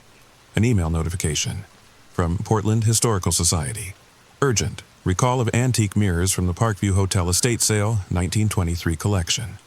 The email explained that several mirrors from a notorious collection had been mistakenly released to private owners and property managers over the years. Mirrors with a troubled history dating back to the 1920s, when the Parkview Hotel had been the site of numerous disappearances. The email ended with, "If you possess one of these mirrors, characterized by gold filigree frames and unusually clear glass, do not use. Report immediately for safe removal." A century of victims, trapped between worlds. And I'd almost joined them. I called Taylor. "Can you come get me? It's over, but I don't want to be alone." "On my way," she said without hesitation. As I waited, I looked around my mirrorless apartment. It felt lighter somehow, cleaner. The air easier to breathe. But a nagging doubt remained. I opened my phone's camera and switched to selfie mode. My reflection stared back, mimicking my movements perfectly. Normal, synchronized. I breathed a sigh of relief until I noticed something in my eyes. A hint of something foreign. Something waiting. I dropped the phone like it had burned me. Not just mirrors, any reflective surface. They were still out there, these entities. Still watching. Still waiting for an invitation. A moment of vulnerability. A door left unguarded. And now I knew. We never truly see ourselves. We only see what our reflections want us to see. So, the next time you catch your reflection moving a millisecond too slow, or witness your mirror image blinking when you don't, remember my story. Remember that the boundary between worlds might be as thin as glass, and the Gorgon who stares from your mirror might not be you at all. What an intense journey we just experienced together. If this story sent shivers down your spine or made you take a second glance at your reflection, I'd love to hear about it in the comments below. Have you ever experienced that strange feeling when looking in a mirror? That moment where something felt off?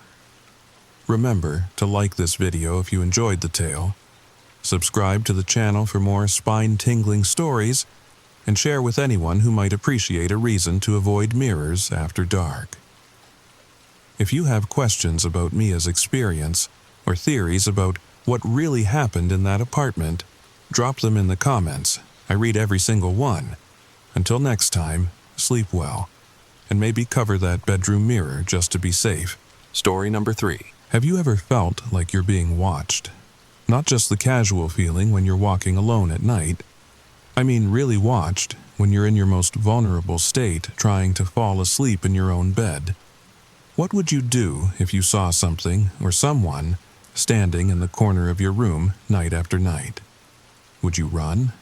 Would you hide? Or would you try to understand why they were there? I faced this exact situation last fall, and what I discovered changed everything I thought I knew about life, death, and the thin veil between them.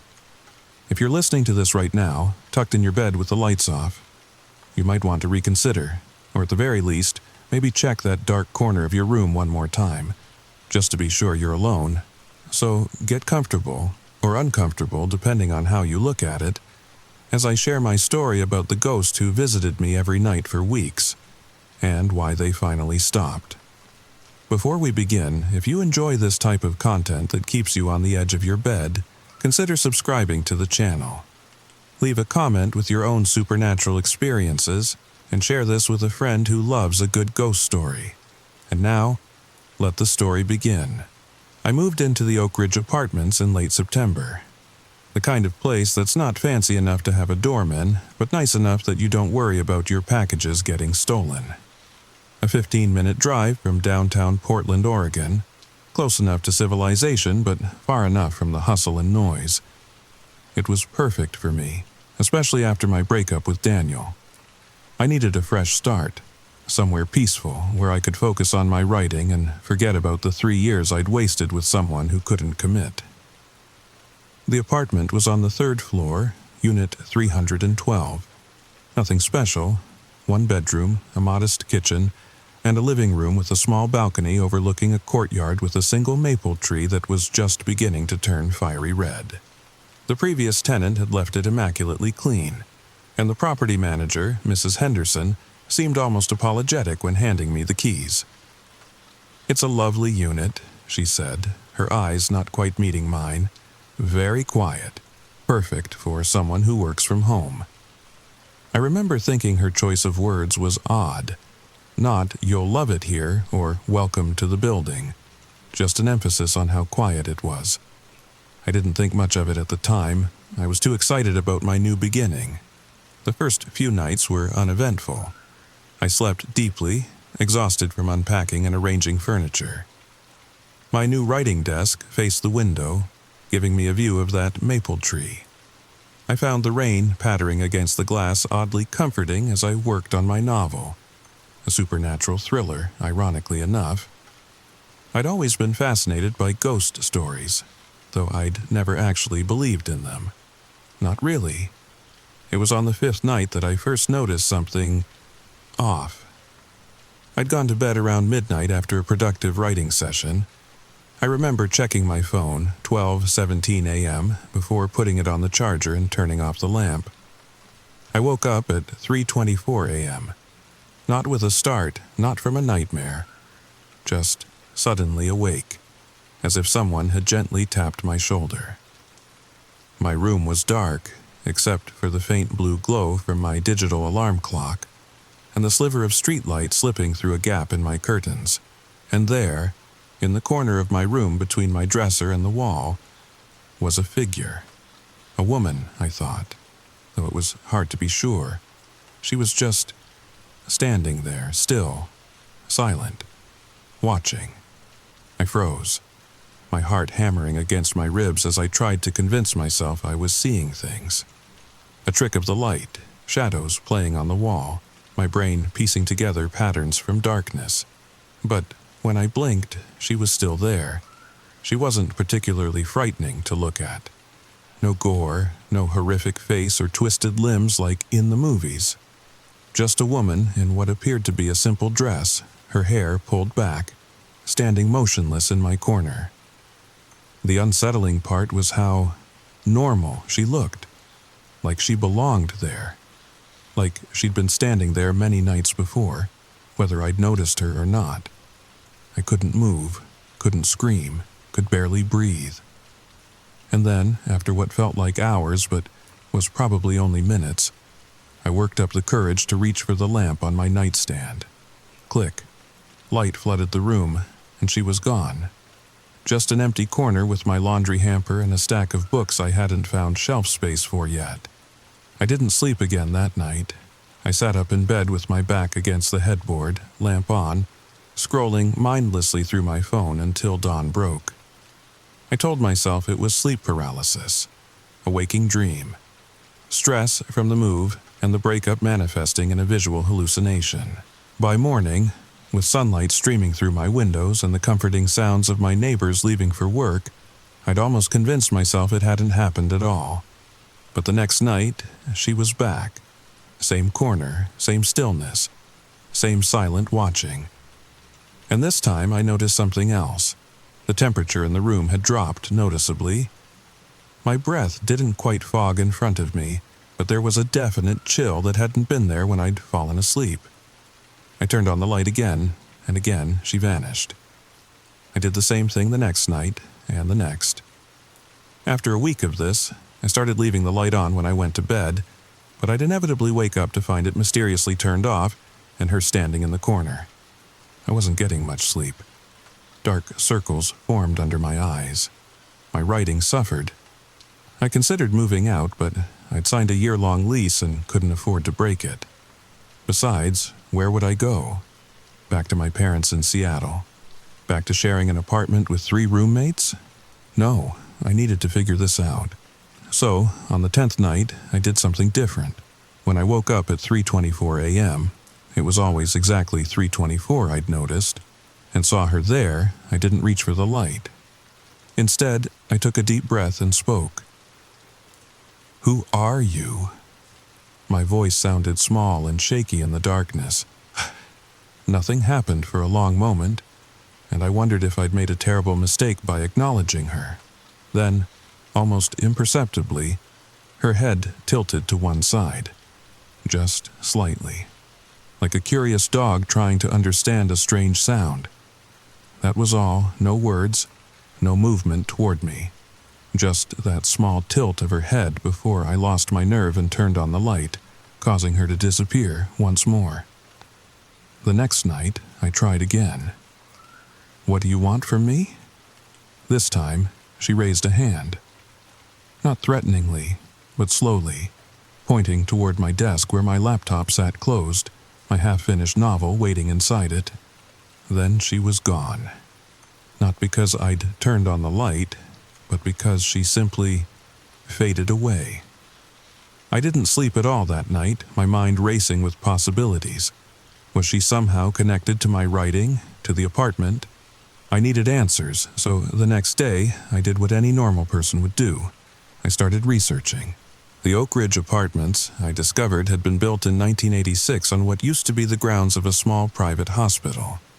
Not particularly old by Portland standards, and nothing in its history immediately screamed haunted. No mass murders, no notorious deaths, nothing that would explain my nightly visitor. I expanded my search, looking into the history of the area before the hospital. It had been residential homes, and before that, just woodland. Nothing stood out as unusual or tragic. Finally, I decided to ask Mrs. Henderson, the property manager. I caught her one afternoon as she was watering the plants in the lobby. "Mrs. Henderson, I was wondering if Unit 312 has any history I should know about?" She stiffened slightly, her hand pausing midway through pouring water into a potted fern. "History? What do you mean?" I chose my words carefully. "I'm just curious about the previous tenants. The apartment feels like it has stories to tell." She set down her watering can and smoothed her cardigan, not meeting my eyes again. "Nothing notable, dear, just regular folks like yourself. The last tenant was a quiet young man who moved to Chicago for work. Before him was a retired couple who decided to downsize to a condo in Florida. All very ordinary." But her tone didn't match her words, and I noticed how her fingers fidgeted with her wedding ring. She was hiding something. "And before them," I pressed. Mrs. Henderson sighed deeply. "Look, every building has its stories. Oak Ridge is nearly 40 years old. People have lived and died here like anywhere else." "Did someone die in my unit?" The question came out more bluntly than I intended. She pursed her lips. Not that I'm aware of, but she glanced around to make sure we were alone in the lobby. "Unit 314, next door to you. There was a woman there about 15 years ago, a writer, like you. She took her own life. Very sad situation. but that has nothing to do with your apartment. A writer. Next door, not my unit, but close enough to make me shiver. I thanked Mrs. Henderson and headed back upstairs, my mind buzzing with this new information. That night, I waited for my visitor. At 3:24 a.m., right on schedule, she appeared in the corner. This time, I was ready with questions. Were you the writer who lived next door? In Unit 314.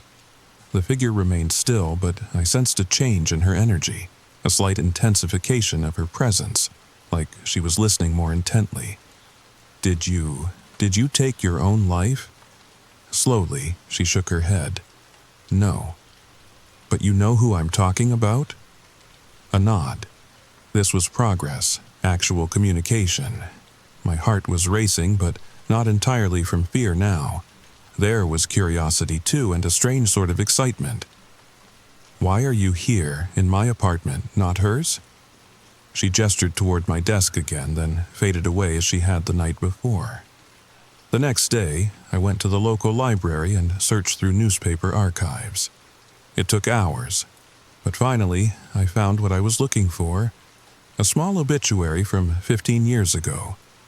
Eleanor Winters, 34, passed away on October 17th in her home in Portland. An aspiring novelist, Eleanor is survived by her sister, Margaret Winters of Eugene. Private services will be held. The date jumped out at me, October 17th. It was just 2 weeks away, the anniversary of her death. I dug deeper, finding a few mentions of Eleanor in local writing group newsletters. She'd been working on a novel for years, but never managed to finish it. According to one brief article, she'd struggled with writer's block and depression. That night, when she appeared, I tried a different approach. Eleanor Winters, is that your name? No response, no movement. Are you here because of your unfinished novel? Because I'm a writer too.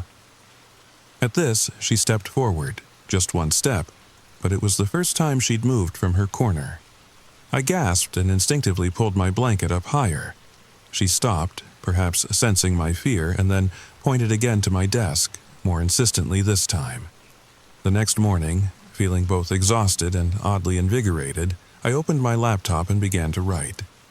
Not my own novel, but what I imagined Eleanor's might have been. I had no real direction, just a sense that I needed to write something, anything, to help her. I wrote about a woman trapped between worlds, unable to move on because of unfinished business. I wrote about regret and lost opportunities and the things left unsaid. The words flowed easily, almost as if they weren't entirely mine. That night, when Eleanor appeared, she was closer to my bed than before. Not threateningly close, but near enough that I could make out more details of her appearance. She had kind eyes, I noticed. Sad, but kind. I've been writing, I told her, my voice stronger than on previous nights.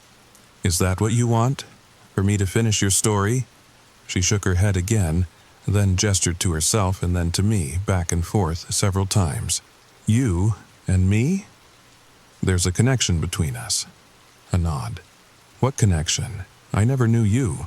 I wasn't even living in Portland when you were alive. She pointed to my nightstand, where a framed photo stood, me and Daniel at the beach last summer, before everything fell apart. She tapped her chest, then pointed to the photo again. I didn't understand. Daniel? Do you know Daniel? She shook her head, frustrated.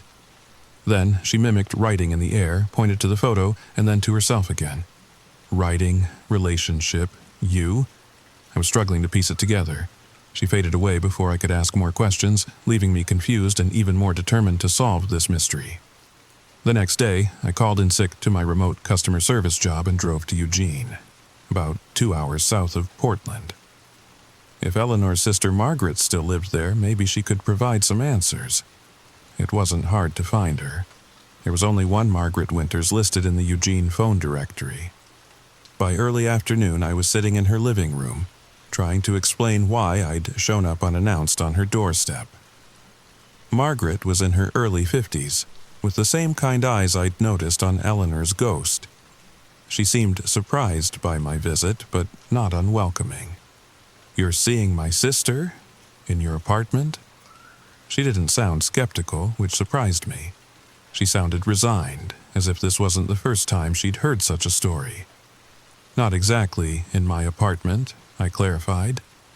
"I live in Unit 312. Your sister lived in 314, from what I understand." Margaret nodded slowly, cradling a mug of tea between her hands. "Ellie loved that apartment. She said it had the perfect energy for writing, the right light. Mrs. Henderson told me she took her own life," I said gently. Margaret's expression hardened. "Mrs. Henderson doesn't know what she's talking about. My sister didn't kill herself." "I'm sorry, I didn't mean to." "No, it's okay. It's complicated. Officially, yes, it was ruled a suicide. They found her with an empty bottle of sleeping pills, but Ellie wasn't depressed, not like they said. She was frustrated with her writing, sure, but she was also excited about a new relationship. She'd met someone who understood her work, who encouraged her. It didn't make sense that she'd give up right then." "A relationship?" I leaned forward, thinking of how Eleanor had pointed to my photo with Daniel. "Yes, with another writer, a man named Thomas Sullivan. He was supposed to meet her the night she died, but he never showed up. The police questioned him, but he had an alibi. He was at a book signing in Seattle. The name didn't mean anything to me, but I wrote it down anyway. Did they date long? Just a few months, but Ellie was convinced he was the one. She'd had bad luck with men before, always choosing the ones who couldn't commit, who would string her along and then leave." Margaret gave me a curious look. "Is that why you think she's appearing to you? Do you have similar relationship troubles?" I thought about Daniel and his constant excuses for why we couldn't move in together, couldn't get engaged, couldn't plan a future. 3 years of not yet and maybe someday. "I recently ended a relationship with someone who couldn't commit," I admitted. Margaret nodded as if this confirmed something. "There's one more thing you should know. After Ellie died, I cleaned out her apartment. Her novel was gone, her laptop, her backup drives, her printed drafts, all of it. The police thought she might have destroyed it before taking the pills, but that made no sense to me. That novel was her life's work." "What was it about?" I asked. "A ghost story, actually. About a woman who dies with unfinished business and tries to warn others who might suffer the same fate." Margaret smiled sadly. "Ironic, isn't it?" I drove back to Portland with more questions than answers. Thomas Sullivan. I searched for him online when I got home and found he'd published several modestly successful thrillers in the early 2000s, but nothing in recent years. His author bio mentioned he lived in the Pacific Northwest, but there was no contact information. That night, Eleanor appeared closer than ever, almost at the foot of my bed. "I met your sister today," I told her. "Margaret. She told me about Thomas Sullivan and your novel." At the mention of Thomas's name, the temperature in the room dropped dramatically. The digital clock on my nightstand flickered. "Was he involved in your death?" I asked, a new suspicion forming. She nodded, her expression intense. "Did he hurt you?" Another nod. "But he had an alibi. He was in Seattle." She shook her head vigorously, then made a writing motion again. "Your novel. Did he take your novel?" The lights in my room flickered on and off, and I felt a surge of cold air rush past me.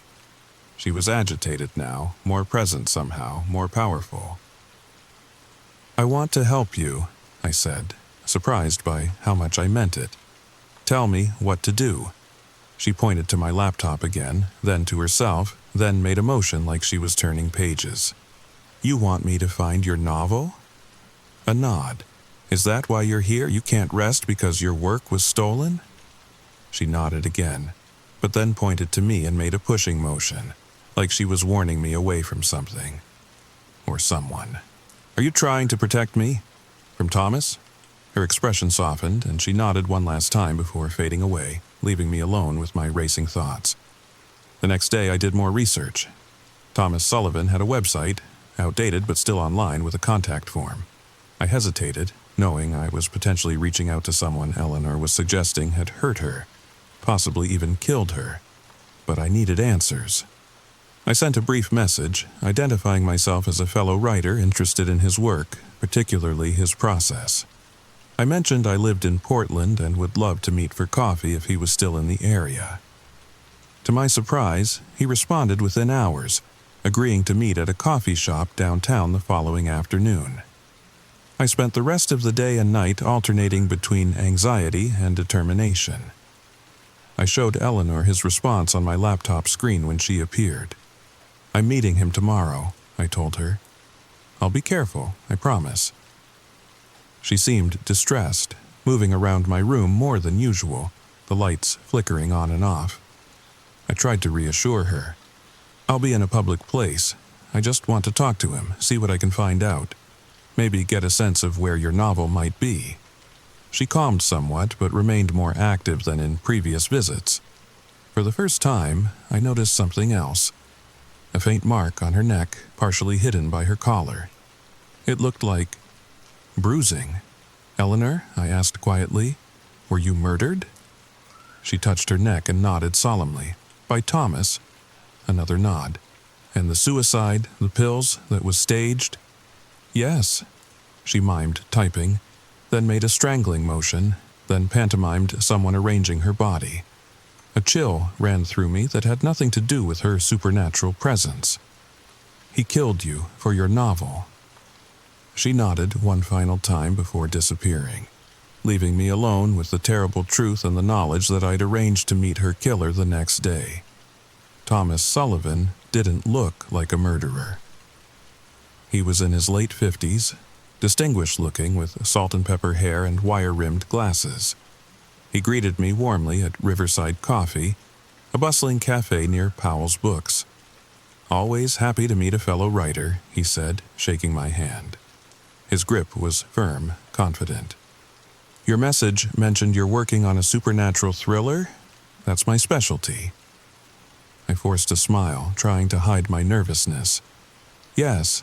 It's about a ghost who appears to a writer, trying to solve the mystery of her own death." I watched his reaction carefully. Did his smile falter slightly? Did his eyes narrow? I couldn't be sure. "Intriguing premise," he said. "Very familiar territory for me." "Actually, that's partly why I wanted to meet you," I said, keeping my tone conversational. "I recently moved into the Oak Ridge apartments, and I heard a writer died there years ago, supposedly working on a similar novel that never saw publication. I thought it might make an interesting background for my story.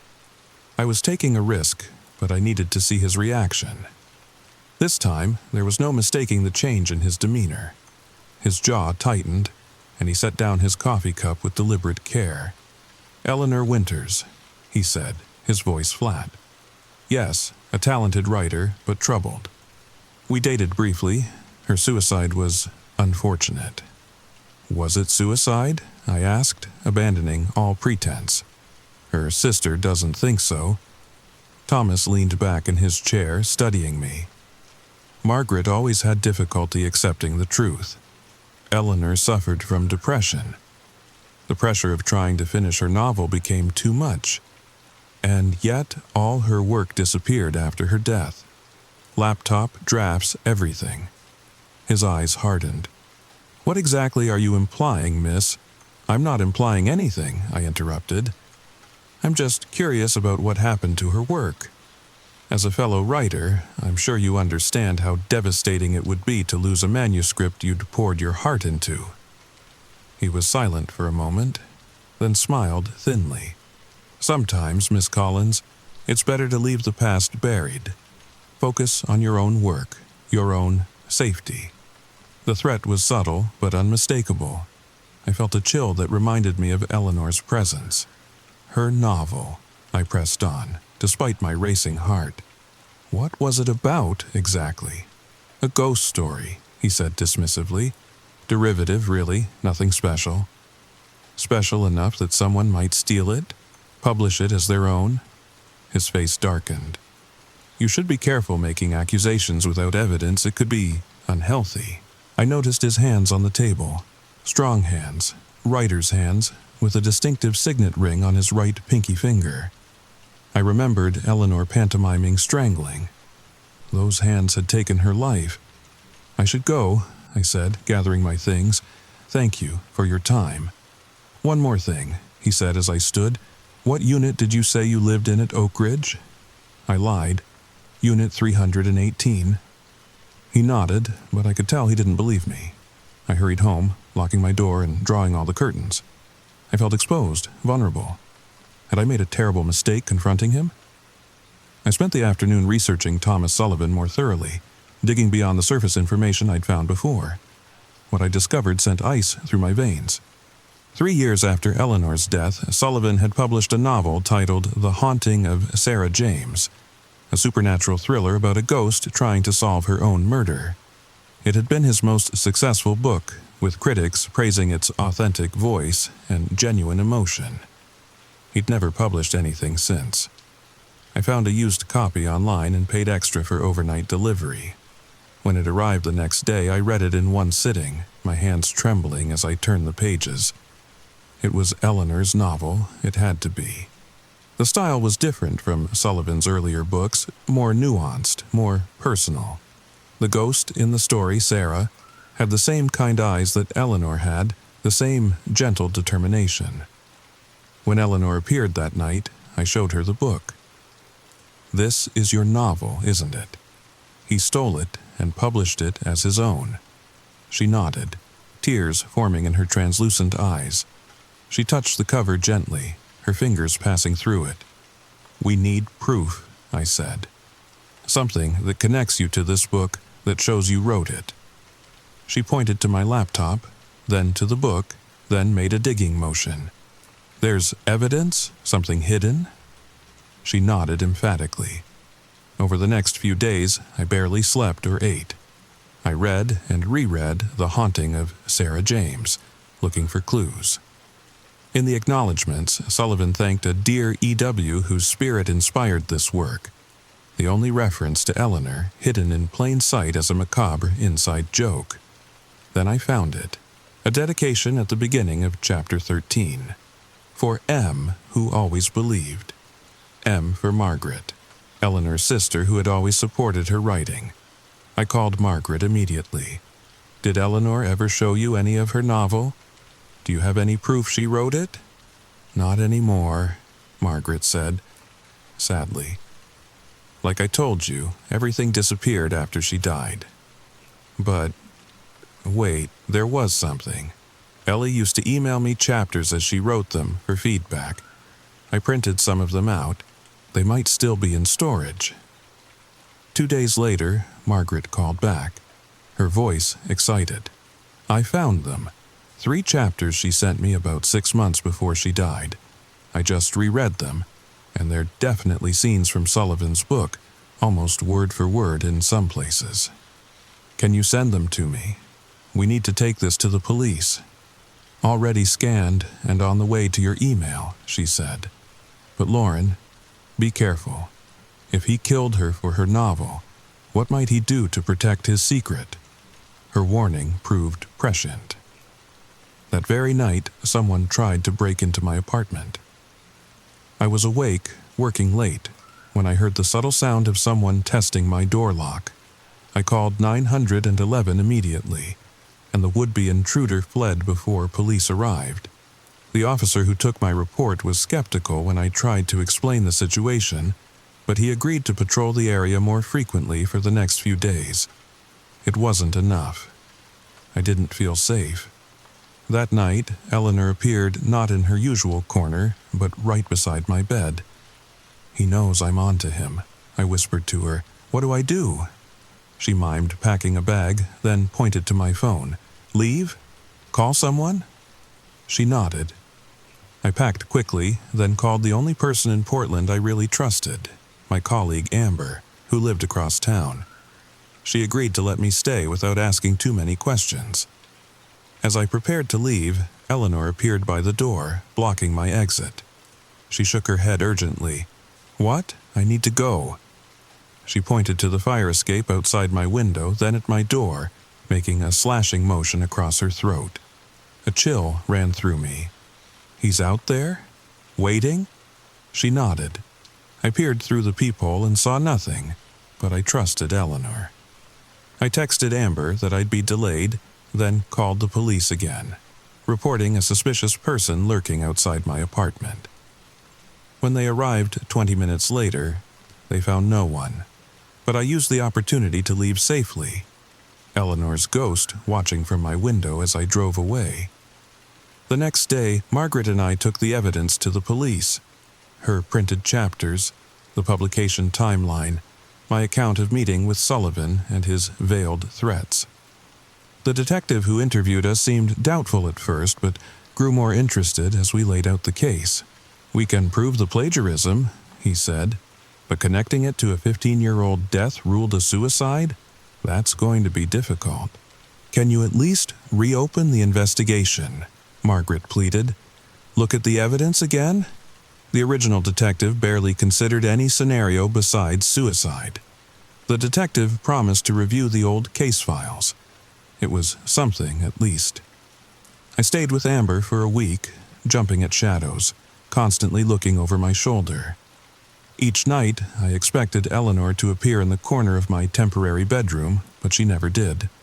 Her haunting, it seemed, was tied to my apartment, or perhaps to the urgency of her message, now delivered. When the police called, I was shocked by the news. They'd obtained a search warrant for Sullivan's house based on the new evidence and found Eleanor's original laptop hidden in his attic, along with her handwritten notes and outlines. Even more damning, they discovered her backup drive containing draft after draft of the novel, with metadata proving she'd written it years before Sullivan published his version. Thomas Sullivan was arrested for theft of intellectual property, not murder, not yet. But the case was reopened, the evidence of suicide re-examined with fresh eyes. I returned to my apartment, cautiously at first, but feeling safer knowing Sullivan was in custody. That night, at 3:24 a.m., I woke and looked to the corner, half expecting to see Eleanor. She was there, but different. Brighter somehow, more defined, less shadowy. She smiled at me, a real smile, not the sad expression I'd grown used to. "They found your novel," I said softly. "Everyone will know you wrote it now. Sullivan will pay for what he did to you." She nodded, her eyes peaceful. "Is this goodbye?" I asked, surprised by the sadness I felt at the thought. She approached my bed, closer than she'd ever come before, and gently touched my hand. I felt not coldness, but a tingling warmth. Then she pointed to my laptop where my own novel waited, half finished. "Don't worry," I said, understanding her message. "I'll finish it. I won't let anyone steal my voice." She smiled once more, then slowly faded away. Not abruptly, as she had on previous nights, but gradually, like mist dissipating in morning sunlight. I knew she wouldn't return. Her unfinished business was complete. 3 months later, the medical examiner officially changed Eleanor's cause of death from suicide to homicide. New forensic techniques found evidence of drugging and strangulation that had been overlooked 15 years earlier. Thomas Sullivan was charged with a first-degree murder. Margaret and I attended every day of the trial together. When the guilty verdict came down, we held hands and cried, not just for justice served, but for the sister and friend we'd both found through Eleanor's persistent spirit. I finished my novel that year. A ghost story, yes, but also a story about finding your voice and refusing to let it be silenced. In the acknowledgments, I thanked E.W., who reminded me that some stories demand to be told, even from beyond the grave. Sometimes, late at night when I'm writing, I feel a presence in the corner of my room. Not frightening, not cold, just watchful, protective. On those nights, the words flow easily, as if guided by an unseen hand. So, if you ever find yourself waking at 3:24 a.m. with the sense that you're not alone, Take a moment before turning on the light. Not every haunting is meant to frighten. Sometimes a ghost is just a story looking for the right person to tell it. So, what do you think? Have you ever felt a presence in your room late at night? Maybe it wasn't trying to scare you. Maybe it was trying to tell you something important. If this story resonated with you, please hit that subscribe button and turn on notifications so you don't miss our next tale. Leave a comment sharing your own ghost encounters or theories about what Eleanor might have been trying to communicate. And if you know someone who loves a good ghost story, share this with them. They might just thank you for the sleepless night. Until next time, sweet dreams, and maybe check that dark corner of your room before you close your eyes tonight. Just to be sure you're really alone.